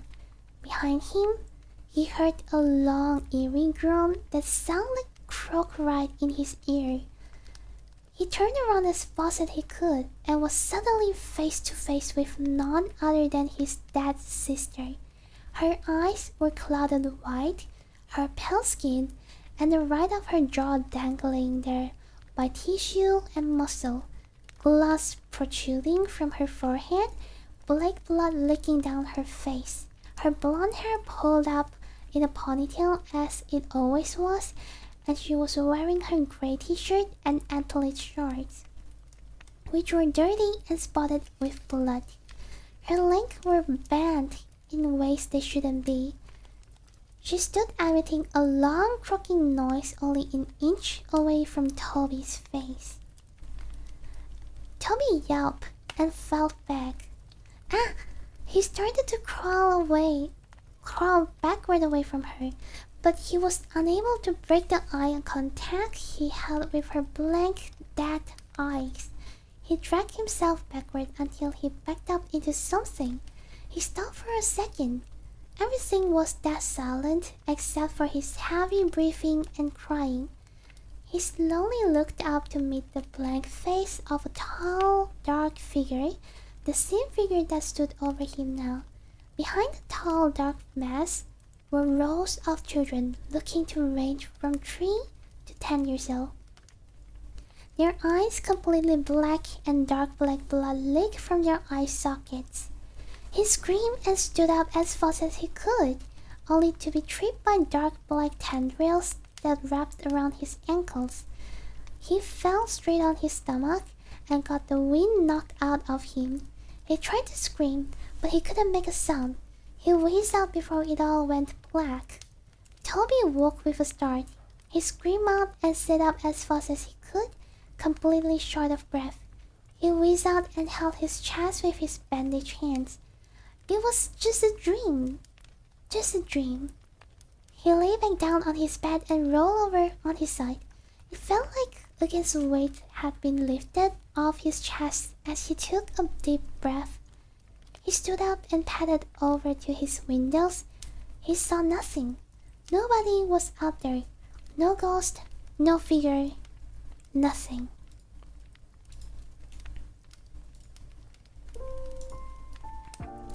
He heard the rustling and coughing of his father outside the doorway. His door was closed. He walked over and opened it. Looking out into the hallway once again, he padded down the hallway and into the kitchen where he found his dad standing and have a smoke in their living room. Toby waited for a second and watched him from around the corner before a burning feeling started deep in his chest. Deep boiling anger overtook him. He heard the little imaginary voices in his head. Do it. Do it. Do it, they chanted. He turned away and held his arm. He felt like he actually had control over himself, unlike he did for the past few weeks. Since he got home from the hospital, he actually had complete thoughts for just moments before the chanting of the little voices in his head clouded them. Kill him. He wasn't there. He wasn't there. Kill him. Kill him. They continued. Toby trembled. No, he wasn't going to do that. What, was he going crazy? No, he won't kill anyone. He can't. He hated his father, but there was no way he was going to kill him.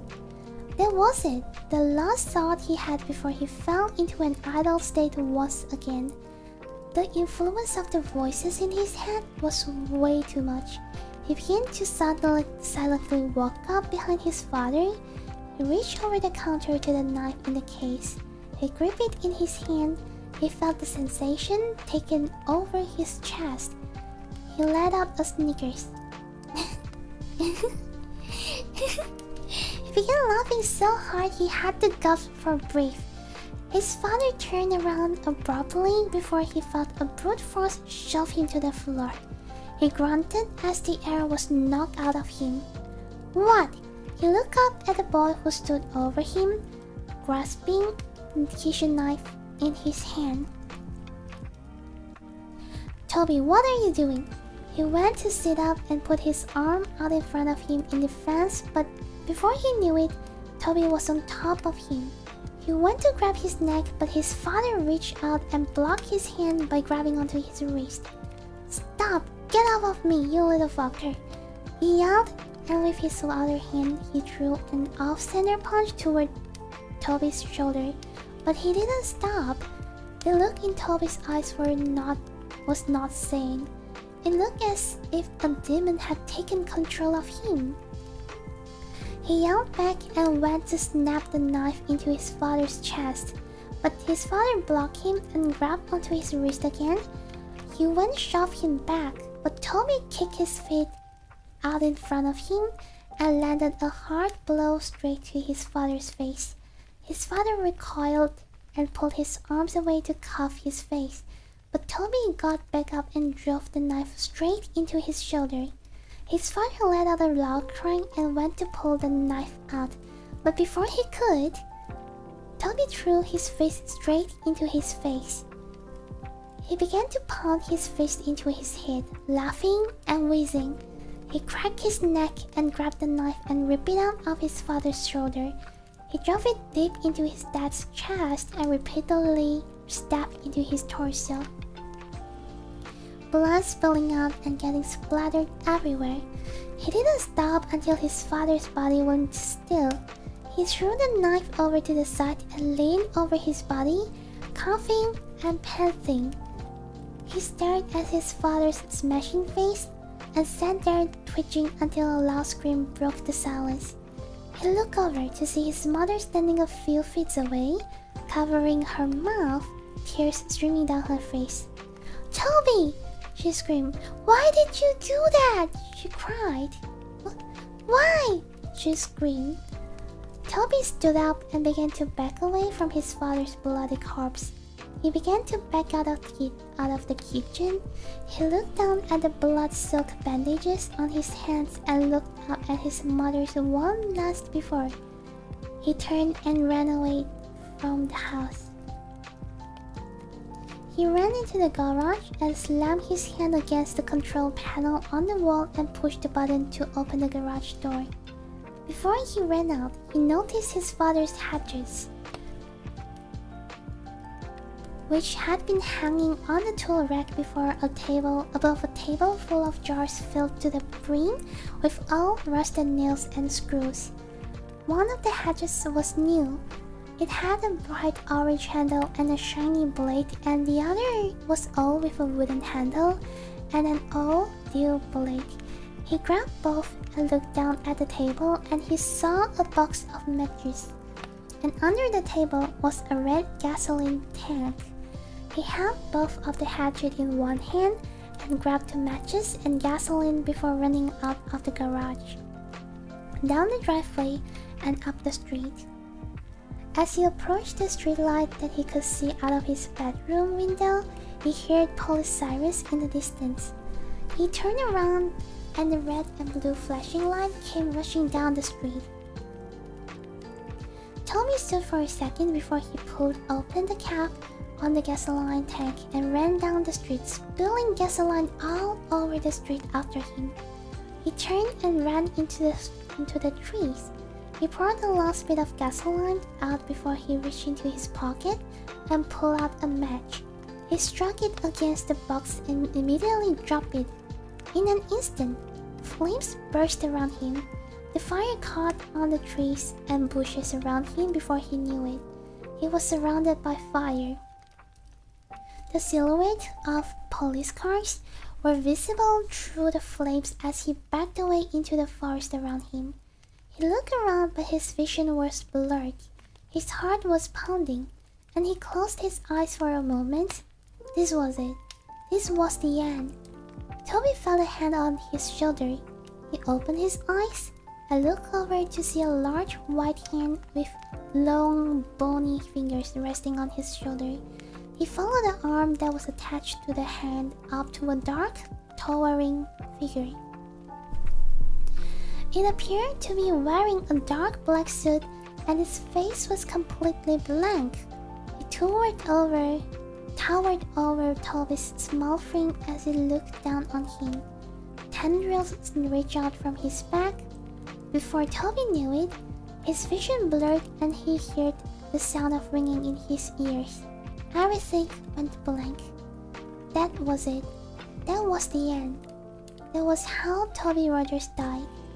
A few weeks later, Connie sat in her sister's kitchen. Her sister, Laurie, sat next to her drinking a cup of coffee. About 3 weeks ago, Connie lost her husband and her son, and a few weeks before, she had lost her daughters to a car crash. Since then, she moved in with her sister. The police were keeping her busy. They had just finished cleaning up the case, and the story had been released 2 weeks ago. The focus of the world seemed to have shifted to completely new stories. Laurie switched the TV on to a news broadcast. On the TV, the news reporter began introducing the new headline. "We have a breaking news. Last night, there have been reported the murder of 4 individuals. There are no suspects yet, but the victims were a group of middle school kids who had been out in the woods late last night. The kids had been bludgeoned and stabbed to death. The investigators have discovered a weapon at the crime scene. It appears to be an old dual-blade hatchet, as you can see here. The picture changed to show snapshots of the weapon exactly as it was left at the crime scene. Investigators have pulled the name of the possible suspect, Toby Rogers, a 17-year-old boy who stabbed his father to death a few weeks ago and tried to cover up his escape by setting a fire in the street and forest area around the neighborhood. Although they believe the young boy had died in the fire, investigators suspect Rogers might still be alive due to the fact that his body was never found. The end. He became a serial killer. Yeah, and also I noticed that Slenderman. Do you guys notice that? Slenderman. I mean, I love this story. I love this story. Tiki Toby. Yeah, do you guys know that the man in the black suit, like with tentacles, like without face, long arms, pale skin, that is Slenderman.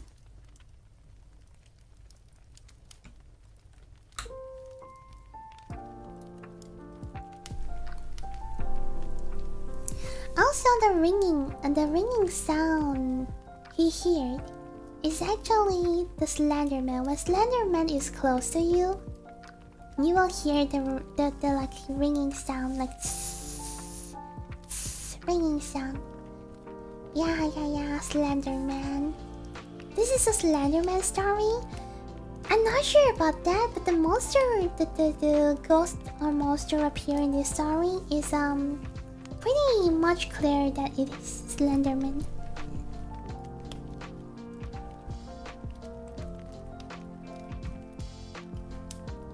Yeah. Also, I was thinking, they also made a game. Yeah, I love Slenderman, but I'm scared to play the game. I was thinking that the ghost he keeps seeing is her repressed anger and guilt that eventually took over and broke him. Yeah, I was thinking that maybe Toby is so mentally ill that he started to see vision, illusion, imaginary thing, and he was so mentally sick that he became a serial killer. That might be one of the explanations as well, I can say. Creepypasta Legend Slenderman. It had a movie recently. Wait, 2015. It is 2015. Okay. So when did Slenderman occur? A fictional character. First appearance 2009 on a Something Awful post. So Slenderman does not appear in is not firstly appeared in this Tiki Toby. Tiki Toby might be like taking reference of Slenderman. Yeah.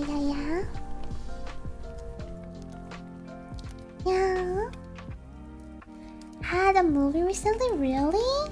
I would love to watch the movie of Slenderman. Get some games with... Yeah, there's a lot of games with Slenderman. Habitats of Schizophrenia? I don't know how to pronounce that. Toby's been through tons with the bullying, his Tourette's, and the accident. Yeah, he also had like the syndrome. I forgot what syndrome is that again, the name of it. And he's been through so much. Sound about right? I hope I don't become Toby. You had Aki, right? Watch Aki stream. If you really need to seek for help for mental illness, go for a therapist, okay? Okay? If you really feel like I need a therapist service, go to therapist, a real certified therapist, okay? Don't take it too long. It's for yourself, okay? Treat yourself good. Okay, always think that yourself is the most important. I saw in the mirror this morning. Is it yourself? big back when I was in the middle school. I love Slender Man for a long time. I always loved this kind of like horror fictional character a lot. Like a Slender Man, like a Siren Head is kind of like a new Siren Head, something like that. Been a while since I hear something awful.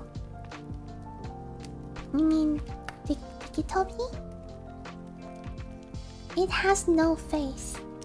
Oh, is that about Slenderman as well? Schizophrenia. Schizophrenia. It's okay, I can't remember after all.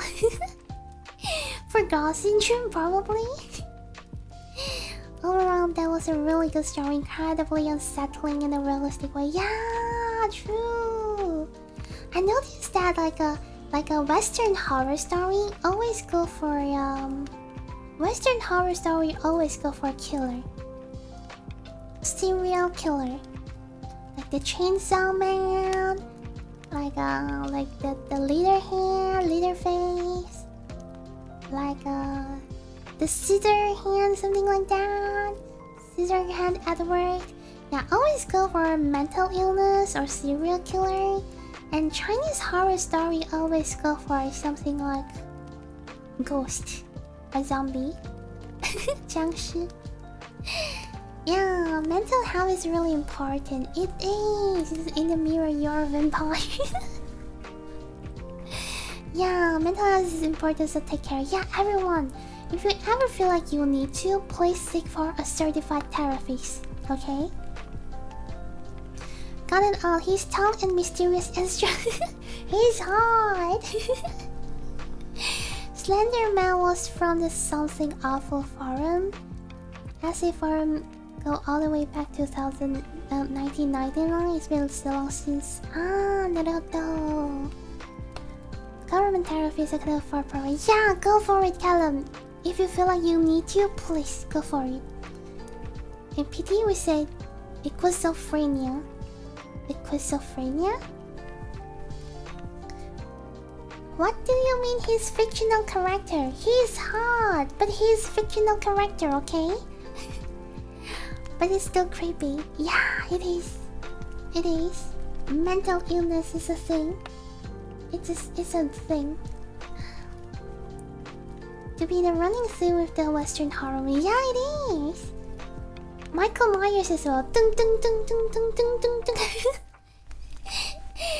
Yeah, Texas Chainsaw. Yeah, and Scissor Hand is ready. Yeah. Dung, dung, dung, dung, dung, dung, dung, dung. Haha, welcome. Asian horror is always the supernatural. Yeah, and it's always like a female ghost. It's always female ghost. What's interesting though. Yeah, right? One of the first creepypasta I read was called Ben From, and I remember it being good. We will see how it goes. Maybe we can have part 2 of the story reading if you guys like it. If you guys feel like it's too boring, so it's fine. I can not do it. I can just don't do it. Yeah, Chinese story tend to lean towards mythical creatures and legends mostly. No, actually, Chinese horror always go for female ghosts. Because back then, back in the old days, the sexist, do we call that sexist? Like the racist, but it's sexual, you know? The sexism is really bad in China. That female don't really have any much power and always been exploited, I guess say. Sexist or sexism, yeah. And female always got exploited or tortured, so things like that. And a lot of females died from the sexist. So in a lot of Chinese horror story, that's always like female ghost wearing marriage clothes. Yeah, because they they test to being like treated really really bad and being sold as marriage, you know, sell to other people as a wife or something, and kind of like paper, yeah, kind of like Paper Bridge. Yeah. That's the most like creepy Chinese horror, which is the bride ghost, Chinese bride ghost. Asia in general too, yeah, but now I think it's actually much more better now. What's the Harbinger experiment? Okay, probably next time we can take like a request from chat and do the reading. Right now we submit a short horror story for the next story stream. Actually I have a thinking, like what if I may call in? I may call in for like a maybe like but we will need to have like requirement. For example, you have to be like be in the stream for how long that we all know you, then you will be able to come up to the stream and talk about your stories. How about that? Yeah, the red dresses, yeah, damn right. Hi Micah, welcome. I'm Akiko Sushi, welcome here. Hiya, welcome everyone who just joined. We should still skim and check the stories to make sure they are okay. Yeah, but I feel like maybe we will see how. Are you guys on with like viewers calling to talk to tell a horror story? Trevor Henderson creatures? No, he made the famous Siren Head. Really? I love Siren Head. Okay, let me see. Trevor Henderson's. Search the web. Okay, I'll look at that later. Are you familiar with SCP? I love SCP, but I'm not really into it too much because you need a lot of time to read through it. Yeah, to read through it. Could also do voice recording for stories that we know is safe. Yeah, voice recording is also good. But it will take some time planning. I think it's great, like voice recording, right? Recording would be the best if you want something. Yeah. Recording do the best format. Okay. We can do that. We can plan for that, okay? If you guys want it, okay? I'm glad you read my command. I actually try to read as much as I can. Like, as much as I can. Like, sometimes I might not be able to read every single command, but I try my best to read every single one of them. Yeah.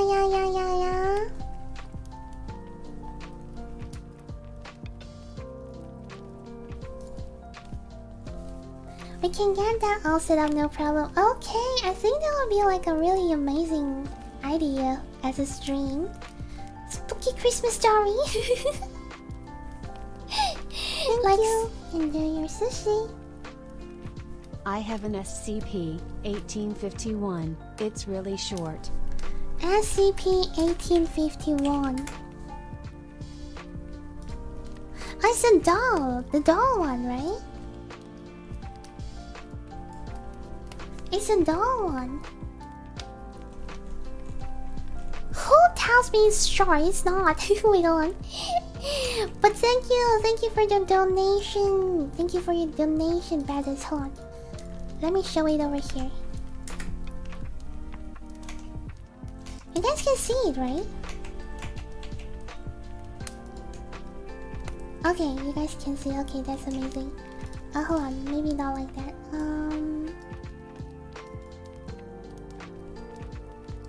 Okay. So, thank you. Enjoy your sushi. Wrote it in 2018. Wrote it in 2018. Let me see. Isn't this 2018?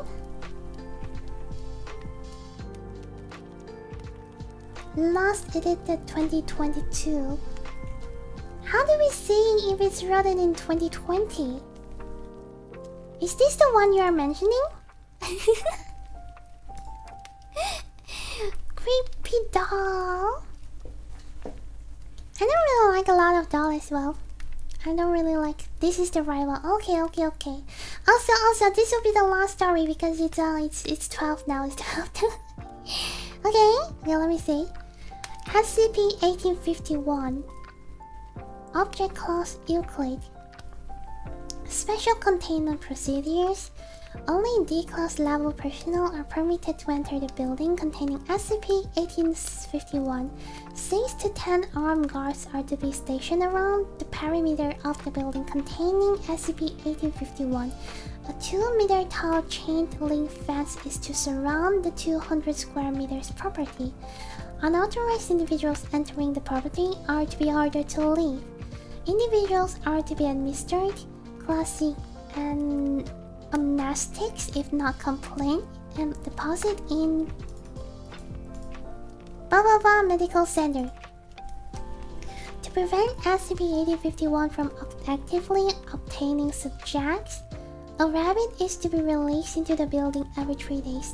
Discard distance of SCP-1851-1 are to be stored inside until further notice. Description: SCP-1851 is a doll that resembles a 1.57 meter tall female Caucasian with brown hair and blue eyes. Resides within a building located near SCP-1851 is observed using a remotely controlled rover. Moves throughout the containment site, occasionally performing maintenance on the interior and exterior of the building and grounds. The maintenance provides includes tending the garden, repairing the wall of the building, and cleaning the floors.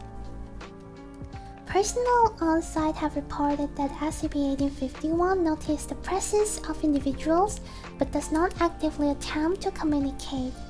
SCP-1851 remains docile until any living member of Mammalia or apes enter the building, or for approximately 3 days after conversion of SCP-1851-1. If the subject does not meet the requirements of SCP-1851, the exact requirements have yet to be determined. The subject will be killed and discarded upon entering the premises.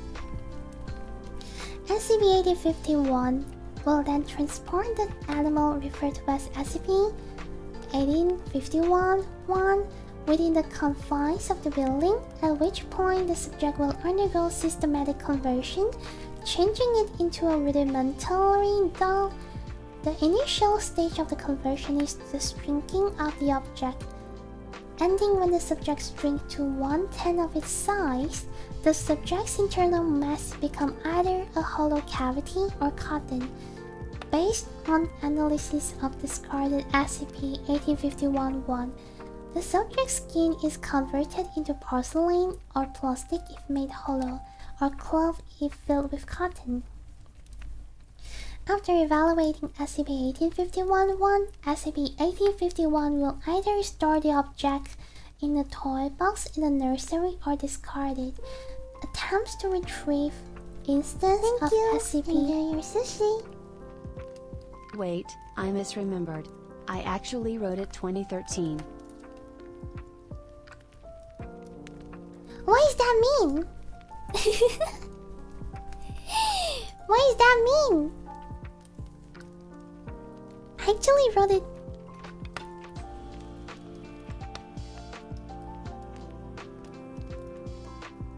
What does that mean? Am I reading the wrong one?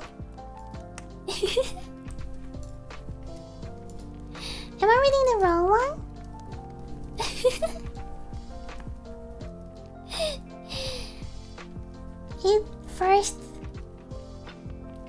I first published it 2013. Oh, you wrote this? You wrote this, Venice? Okay, let me continue. I'll retrieve the instance of SCP-1851-1 that have not been discarded have resulted in the destruction of 2 rovers and 3 drones. Retrieval of discarded instances have yielded no reaction from SCP-1851. After the process is completed, SCP-1851 returns to its typical behavior.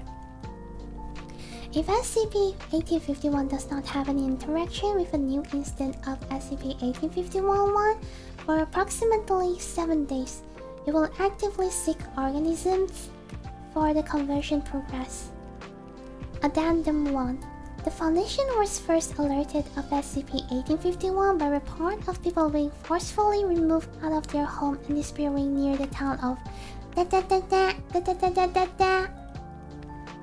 Mobile Task Force 5-3, aka Collectors, was sent to the house to determine the cause of the disappearance. Addendum 1851-2.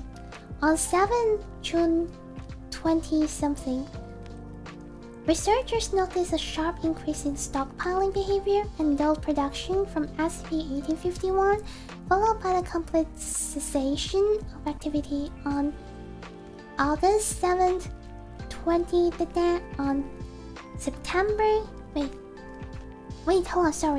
July 8th, 20, on July 9, 20, audio devices placed within the building recorded sounds resembling human singing.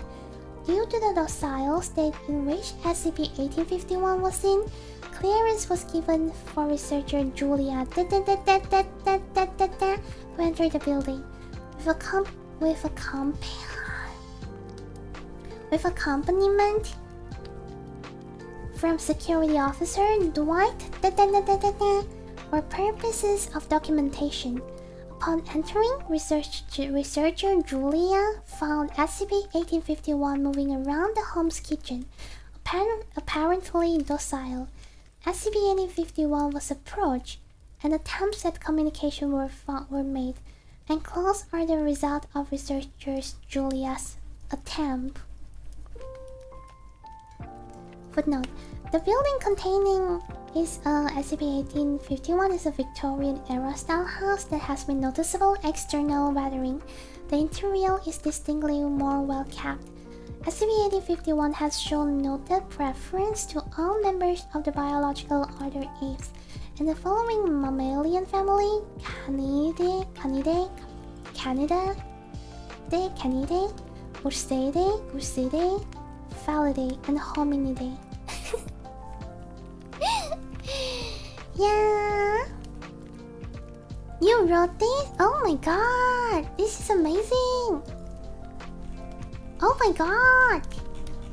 There is interaction! Begin log. Julia, can you understand me? Oh, of course, I've been taught English very well. Can you tell me what you're doing in this house? Well, lately, I've just been keeping it tidy in anticipation of my family's return. Father loves coming home to a clean house. I see. What can you tell me about your family? Oh, they're very nice people. I'm sure they would love to meet you. Mother loves having guests, and your daughter is very polite. Why have you been singing? Because it's a special day in the very near, and I'm trying to create a near atmosphere. Special day? Oh yes, the young mister's birthday is only a few days away. Such a happy occasion. I see. I do hope she will return soon. I have worked very hard on her gifts. Gifts? You mean the dolls? Yes, she's very fond of dolls, you see. Can you tell me how old she will be? Well, this is a celebration of her 9th birthday. It is long overdue, and I have no intentions of celebrating later birthdays until she has celebrated this one. I've been trying to gather ingredients to bake her something, but I'm afraid it has been a while since Mother has gone for groceries. When was the last time you saw your family? It has been a very long time. I'm afraid I cannot remember exactly. Is it possible that they won't return? Of course not. When I was assigned to this family, it was the express promise that it was a temporary position. My family will return soon enough. Until then, I will continue with my duties. What exactly do your duties include? Jack became agitated. I think you should leave. I'll not have you upsetting the young mistress when she arrives. And lock. Nice! Amazing! Good job, badass! Good job! This is amazing! Nice. Nice. Wait, hold on, let me turn these up. Oh my god, he wrote all of these. Amazing. I can't even write like a dialogue. I can't even write a proper dialogue. and Bada's just be like, let's go. Let's just write a whole SCP out there. Amazing, okay? Amazing. Hold on, let me adjust the chat a little bit.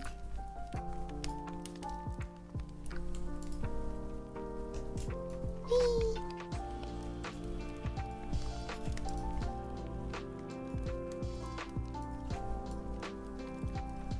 Nice. Okay, I'm back. Your little channel relays a ghost. Yes, I make that. I drew the ghost. It's more of a sad story than scary. Yeah, it's like the doll is waiting for her family, right? But her family is never back, right?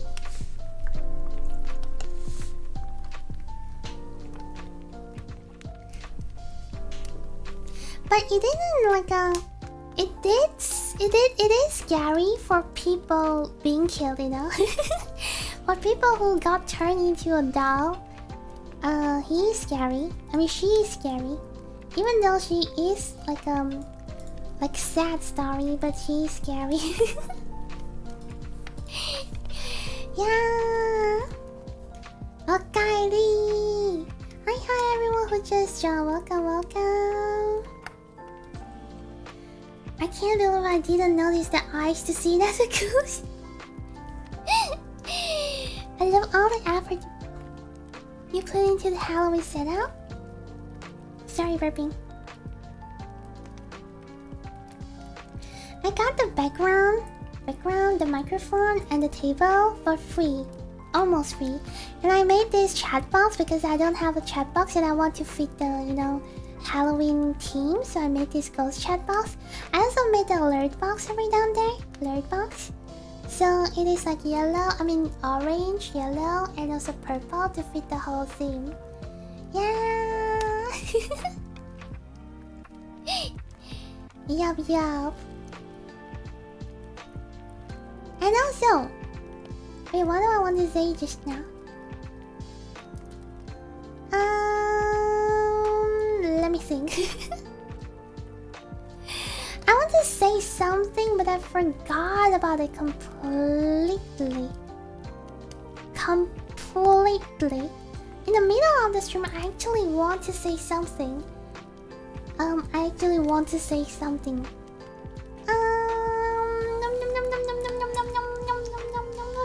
I forgot. Yeah, impressive work. Thank you. I forgot. Favorite time of year, so this Halloween week has made me really happy. I'm glad. And then I thought staring infected rather fun. Too bad I'm not going to do more because I'm so hungry. And also,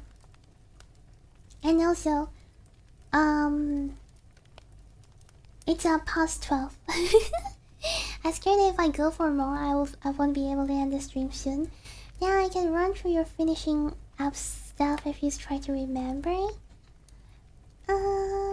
It's in the middle of the reading somewhere. There, I can't remember. It's during the middle of the reading.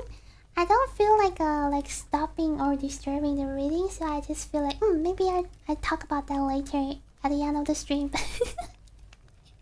I just forgot about it completely. Let me check. What if?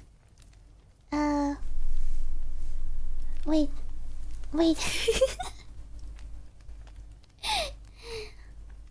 Is this something to do with my future stream? No, I don't think so. Calorie story?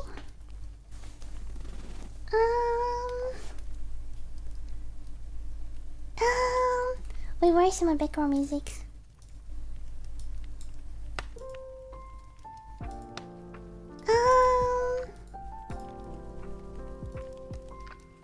Wait, hold on, let me think.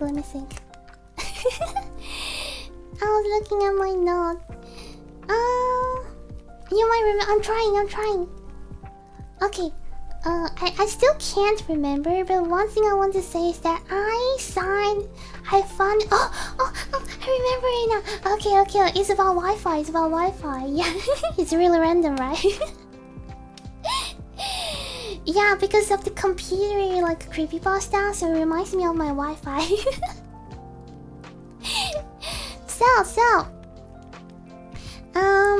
Because my current Wi-Fi, my current modem is under my dad's name, so I'm actually planning to cancel the one under my dad's name and apply one under my own name, so I can claim for tax deduction.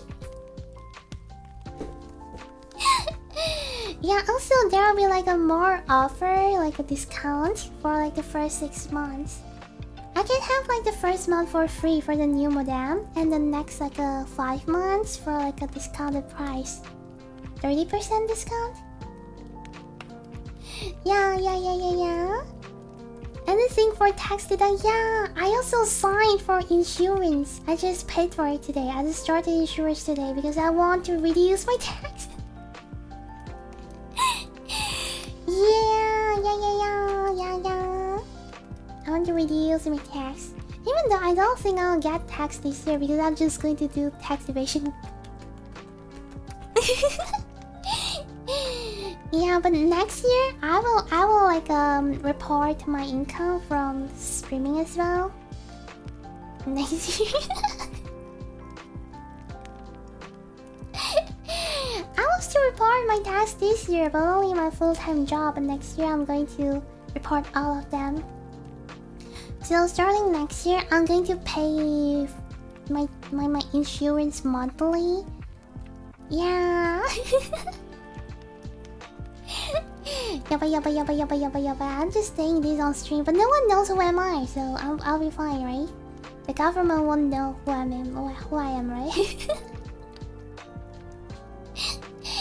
Nice! The good thing of being VTuber! Aki Wi-Fi, yeah! Nice! I want to change the Wi-Fi to be under my name, because currently it's under my dad's name. And I found out that I can actually claim for tax deduction if the Wi-Fi bill is under my name. Yeah, so I looked for the customer service and they were like, oh yeah, sure, just let your dad call this number and just let him cancel it. And you can contact me, I'll help you to sign a new line and to make sure the old line not die before your new line is there. Yeah, the customer service is so nice. It is so nice. I told the customer service that because my job requires network all the time, so I'm the one that there will be like a gap between the old Wi-Fi and the new Wi-Fi. And he was like, sure, I'll help you to hold the old line. You can first cancel it. I'll help you to hold it until your new line is here. I was like, thank you. That's why you be a VTuber, because you can do tax evasion. Nice. Oh my god, this is so wrong. I'm sorry. Please don't do tax evasion. Okay. I'm going to be a good citizen starting next year. Okay, I'm so sorry. Yeah, I'm really sorry. I wasn't prepared for this actually. Yeah, maybe don't say that. Yeah, I'm going to hold this to myself. I'm sorry. Yeah, don't do this, okay? Don't do this. I'm going to be a good citizen, like... Okay? I'm going to be okay? I'm gonna tax anyway. I will pay for tax, trust me. It's just this year is a little bit too sudden, everything. I never expect I'll get into an agency and get like a second income. And everything is too sudden for me. And I was not prepared for everything yet. Yeah. How goes your knitting? Has the ghost population increased? I have 3 ghosts now. You from Nintendo, Akiko commits sex fraud. Alright, I'll go for the text. I'll report everything. I'm sorry. I'll report everything, guys. I'll report everything. I'll report everything. I like to dig the graves of dead memes. Anyway, thank you for your super chat, you. Thank you, Bowman. Thank you. Responsible. Read that pays your text properly. Ovi mommy. Hi, Ovi mommy. I'm just going to end my raid reels. I'm just going to end my stream reels. Mommy, you got me to such a bad timing. Mommy, I was talking. Oh, Cheri, I was talking about tax evasion. New from Nintendo, Akiko commits tax fraud. Hi, Cheri. Hi, Obi mommy. We are just talking about I'm going to go for tax evasion.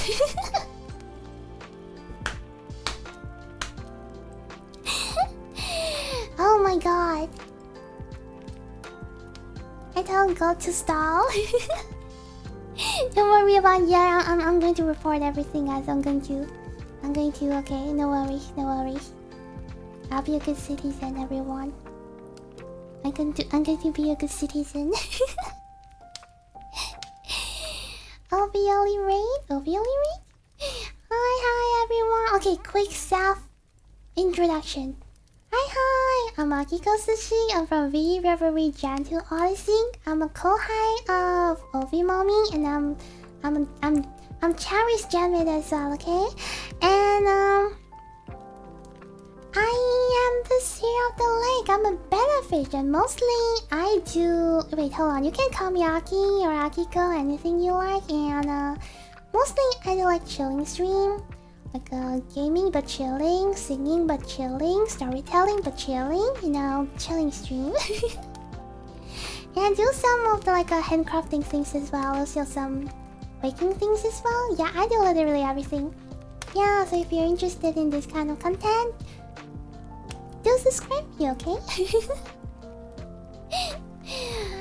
Thank you, y'all, for the gift of membership. Anyone who gets a membership, please say thank you to y'all. Thank you. That really Cheri goes, he's really stalling.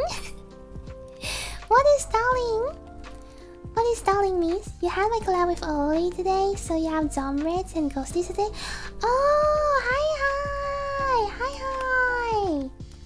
Zomrits and Ghosties, everyone. Hi. Yeah, I mean, I did have like a really different energy from both Oli senpai and also Ovi mommy and also Cheri, but yeah, if you enjoy my content, yeah. Yeah. I was trying to keep you on stream so we could raid into you before you. Naruto. To keep you from ending, and I might need to raid. Thank you. Wait, what did you stall? I don't know. I just continue the chat. So comfy, creepy stream today. Alfie mommy, can you imagine with this background music and the fire crackling sound behind me? I was telling a creepypasta bedtime story to everyone.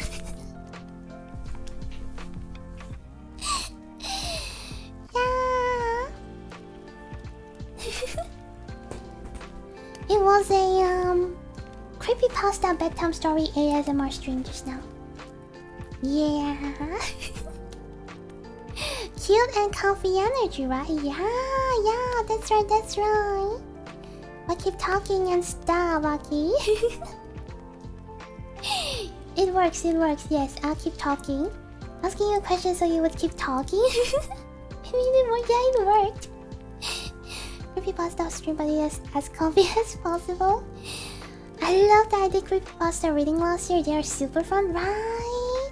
They are super fun. I love it. I feel like I want to do more, but I'm not sure if people will like it. The creepy compost that wasn't real new. I think I did mine in front of a bonfire in a dark barnyard. Oh, that sounds interesting. I want to have my stream to look darker actually, but I don't know how to add in like a... I don't know how to reduce the opacity of the black image, so I just give up. Before the stream starts, I actually have this black image on. And I tried so hard to like adjust the opacity, but I just couldn't find the way to adjust it, so I gave up. Yeah, creepy and comfy. I don't think it's creepy at all from my feeling and understanding. Please do it more times. Okay, would love to have part 2. I will try to plan for it, but my like schedule is so... I'll try to pack into like a free time in my free time of mine. Yeah, ooh. You said it was fun. Okay, I'll try. VReverie. Anyway, thank you, mommy, for the rating again. Thank you so much. Oh my god, even myself is going to sleep from the background music. It is so comfy. I'm going to download this and make it my new, background music. I actually had the YouTube on and just keep it loop during the whole stream. For like 2.5 hours. Thank you, Nova Syndrome. Thank you so much. Yeah. Try to do a little bit talking before in the stream. Girl, do Halloween do time? What's that? It's a groovy game, right? I love it so much. Had to wait for a minute. No worries, I'm here. I'm going to grab some baby food later because this morning I had like I had a talk with my insurance agent, and every time when I have a talk with my insurance agent, I have to go for coffee bean. We met in coffee bean, so I always order a cup of latte, and it was so huge. The cup is so huge. Gonna get some food with Cheri. Love you too, mommy. I hope both of you have a nice rest after the stream and also get a great food, okay? Thank you. Choo.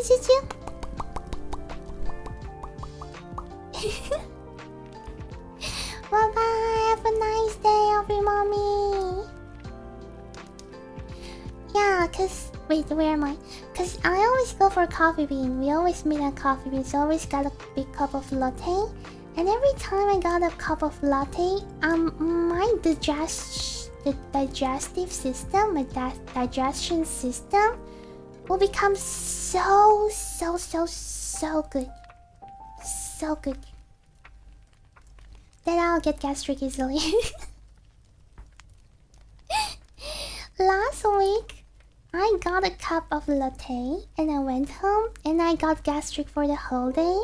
And today, I got a cup of latte. I went home and I got hungry so easily. With cream in it? No, just normal latte, like coffee, milk, and a little bit of foam. Yeah, poor fish. I'm fine, I'll be fine, but no worries at all, yeah. I'll get some baby food, no worries. Yeah. You have iron stomach? My iron stomach is for those, dangerous food. For those dangerous food. But not like about that digestion. My digestive system is really good, super good. That means that I can digest most of the dangerous food, like rotten food, spoiled food. Yeah, I'm not lactose intolerant because I had like a cup of raw milk whenever I want to. Yeah. I always have a full cup of like full cream milk. whenever I want to. And it's not like a lactose intolerant. It's like I feel like it's more like the acid of the coffee.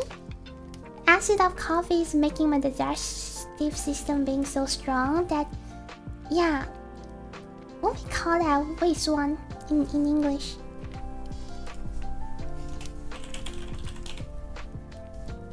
The stomach acid? My stomach acid can be really strong. That's why I can eat so many different kind of things and not getting sick or poison, like food poisoning. Because my stomach acid is really strong. So when I have the coffee, like a latte, it boosts my acid probably. Reflux? Acid reflux? Acid reflux. It might not be reflux, because if you feel reflux, you will feel burning in your throat, right? But no, there's nothing like that. It's just too much acid in my stomach. Yeah. Cast iron stomach. Has irritating property on the stomach. It could do that. I still feel like it's acid thing.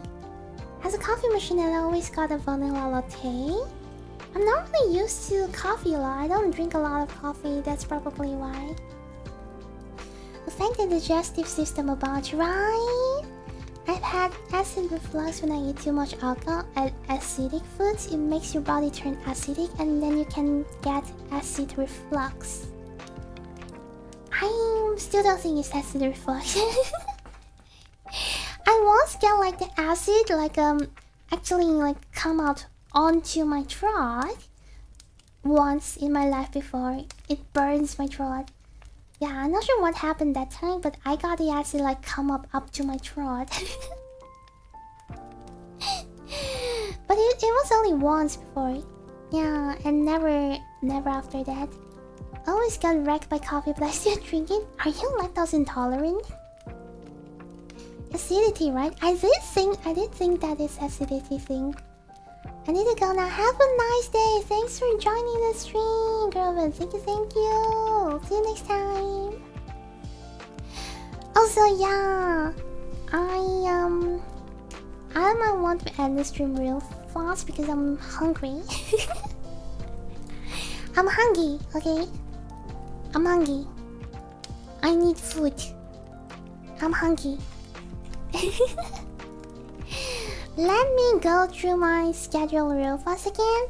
So tomorrow I'll be playing Paranormal Hong Kong, a horror game based in Hong Kong, and I might be wearing a heart rate monitor probably. You didn't have dinner yet? I had dinner, but it's now 12 AM, 12:30 AM, so it's really late now. My dinner is probably all digested. Yeah. You know what? I actually lost 4 kilograms since June until now. I have lost 4 kilograms because I live alone and I eat really healthy. Okay, I can continue that later. Let me just finish my schedule first. Tomorrow I'll be playing Paranormal Hong Kong, and it will be 10 PM GMT +8, which is the same time as today. It will be a horror game based in Hong Kong. It's really scary. I might use heart rate monitor. And for Sunday, we'll be having a really chilling, relaxing to end the week stream to end the week, which is a Halloween meeting handcam while chatting. Okay, while chatting. Yes. So, I'm not dieting, okay? It might sound like I'm dieting, but I'm not, okay? My food is always a 50 gram of rice with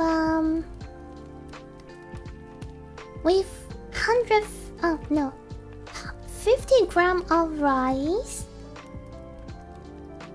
75 gram of chicken breast, and some broccoli or cauliflower. Cauliflower will be cooked with just plain water inside my rice cooker. And the chicken, the 75-gram chicken, will be marinated beforehand and put it inside my air fryer and just 10 minutes, ding, and I can eat it. I'm not dieting. I'm just lazy. That's a gym diet, but that's the most easy meal I can get. That's the most easy meal. I just need to wash my rice, cut the broccoli or cauliflower and wash it and pour it into my rice cooker. Turn on the rice cooker power and shove the chicken inside the rice cooker. Turn on the power in 10 minutes. Done. Within 15 minutes, I can prepare for the meal for the whole day. Lunch and dinner. I eat that for a few months. Not every day. Sometimes I'll still get something good, but most of the time.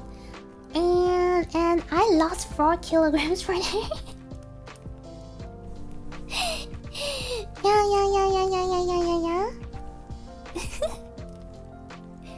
Doing low carb? Low carb is like no rice, right? No rice. Subo Aki, laziness is the best. Yeah, you weight your rice like that because we have like a cup to spoon out the rice, and the cup is like 100 grams. So usually I cook like a whole cup, a full cup, which is 100 grams for the whole day, which is 50 for lunch and 50 for dinner. Yeah. Easy meal, right? It is really easy. Too lazy to make my food. Me too, but I can't spend money on deliveries. Sorry. Sneezing. I can order for delivery. It's too expensive. I can't. I mean, eating home, it costs me 0, or maybe if we want to count the ingredient, like mix, it only costs me like 50 cents per meal. 50 cents per meal, everyone, or 50 to 70 cents per meal. But if I order delivery, it will cost me at least $5. At least $5 for the whole day, which is like $2.5 per meal. Yeah, you can do a tons with a rice cooker. Yeah, you can cook like a soup with rice cooker. I think spend an hour cooking. But you enjoy that, right? I'm not. I'm not like a cooking person. It painted a bit before because I'm partially Asian Arab. Actually, it painted. Oh yeah, I'm Asian too, so I eat a lot of rice as well. Yeah, I think Arab. You guys eat a lot of rice, right? I love the wrap thing. Is it from Arab? The wrap a classical, like the lamb shank or something. Aki sneeze cute, thank you. We're still technically Asian. Yeah. I mean, Arab is kind of like Asian as well. Ordering delivery? Yeah, it's too expensive.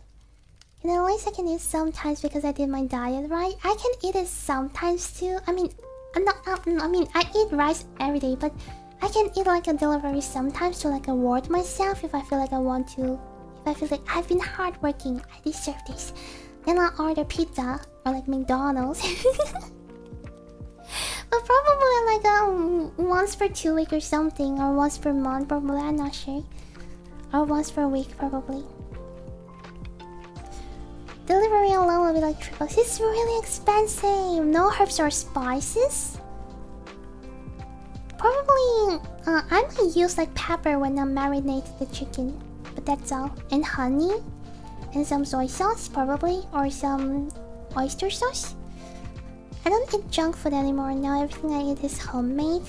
I usually homemade, but I sometimes want to eat something bad, junk food. Yeah, make a cheesecake in the rice cooker. Yeah. I mean, you can make cheesecake with air fryer as well. Every single cooking equipment is actually, it works. It works out. Shawarma? Yeah, something like shawarma. Something like shawarma. I love that a lot. I love that. I love their garlic sauce and their yogurt sauce so much. Gyro? I'm not sure about that. I can't remember the name. Yeah. Asian cannot live without rice. Cooking is fun, just not all the time. I don't want to spend much time in cooking, so I just go for like, you know, the easiest option. Rice is life, yeah. I only ate oatmeal and chicken rice from a dirty restaurant for 3 years. I had constant diarrhea and lost over 12 kilos. Oh my god. Ouch, but I'm glad that you're out there now. And also, I eat a lot of chicken rice as well. When my brother is still here, he will drove all of us to the chicken rice store and we can eat chicken rice. But it's really expensive. Chicken rice is like $1.7 probably. Yeah. Gyro is Greek. Shawarma is Middle East. I think it's shawarma. Yeah, this is going to be an hour over time. Oh my god, I'm hungry. Wait, guys, I'm hungry. Supposed to be wrapping up.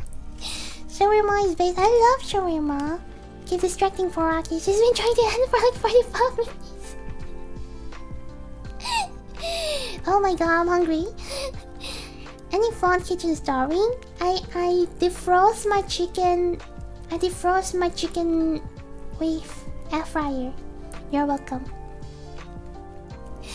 Chicken rice is good. Yeah, it is. It used to be really cheap, like a $1 per plate, but now it's like really expensive. Yeah, almost $2. From $1 to almost $2 now. Unhealthy food still good if bad weather is right. McDonald's, but it's so dry. McDonald's is so dry. I have to keep drinking water when I'm eating McDonald's. Yeah, also pizza is amazing. Arab, German, and Latino. Which one? Yes. Yes. No worries at all. Yes. Now I'm Akiko hungry. I know how to make chicken rice. It's not hard, but you have to like roast it since really early, isn't it? Oh wait, that's when you have to make a lot. You have to roast the chicken if I'm not mistaken. Then you defrost chicken with a hairdryer one time, right? Yeah, I defrosted chicken with hairdryer one time.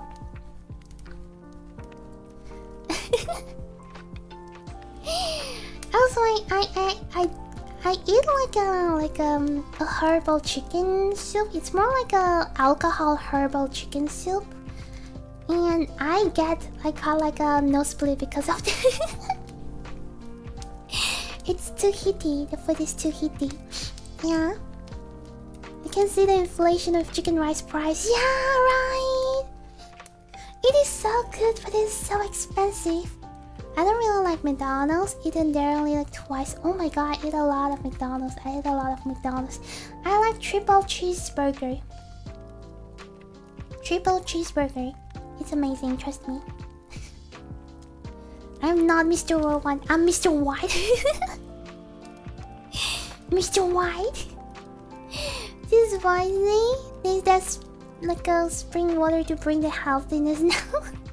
It's not spicy, it's just too heaty. Yeah. It's very different in the United States. It is so much better in everywhere else in the world. It is very bottom of the barrel here in the USA. In my place, McDonald's is a luxury food. Only one set of like a triple cheeseburger with a drink and fries. It cost me... Wait, calculator. Here's my calculator. It cost me like $4.7. Where I can just spend like 50 cents for a meal. It cost me $4.7. Yes, luxury. A burger, but from a normal restaurant. We don't. Normal burger from restaurant. A burger from normal restaurant is actually really expensive as well. It can goes up to like $4 per burger. $4. Used to sell chicken and rice at $12.99 and now it's $17. It's really expensive now, right? It's really expensive. Also, guys, I really have to end the stream. I'm so hungry. Okay, a quick shout out to Omakase member. Thank you for joining Omakase so much. Thank you. Hefe, Young, God, thank you so much. Okay, I'll end the stream real fast. Just let me do the ending wrap up and because I'm really hungry and I want to get some some food, you know. Sorry, when I'm looking at OBS, I can't hold my hand. I can't control my hand. My hand is constantly like dragging something on my screen. My hand is consistently dragging something on my screen, and sometimes that happens, okay? So, I'm going to end the stream soon, okay? If you like my content, if you like today's stream, remember to click the like button, okay? It helps me a lot right there, okay? Also, if you want to see more of my content, that you feel like, oh, I want to see her more. She feels so fun. She's so coming. She's so interesting. I want to look at her stream more or videos more. Do subscribe me and click on the notification bell so that whenever I have a stream or you know have a new videos on, you will get a notification and you can come to the stream as fast as you can, okay? Yeah. Thank you so much for dropping by the stream. Thank you. I enjoyed the stream today and enjoyed everything today. And I hope you guys enjoy it as well, everyone. See you guys tomorrow, okay? We'll be playing a horror game. And remember to prepare your popcorn and your Coca-Cola, probably. Akiko Sushi, have a nice day, have a nice rest, everyone. Good night.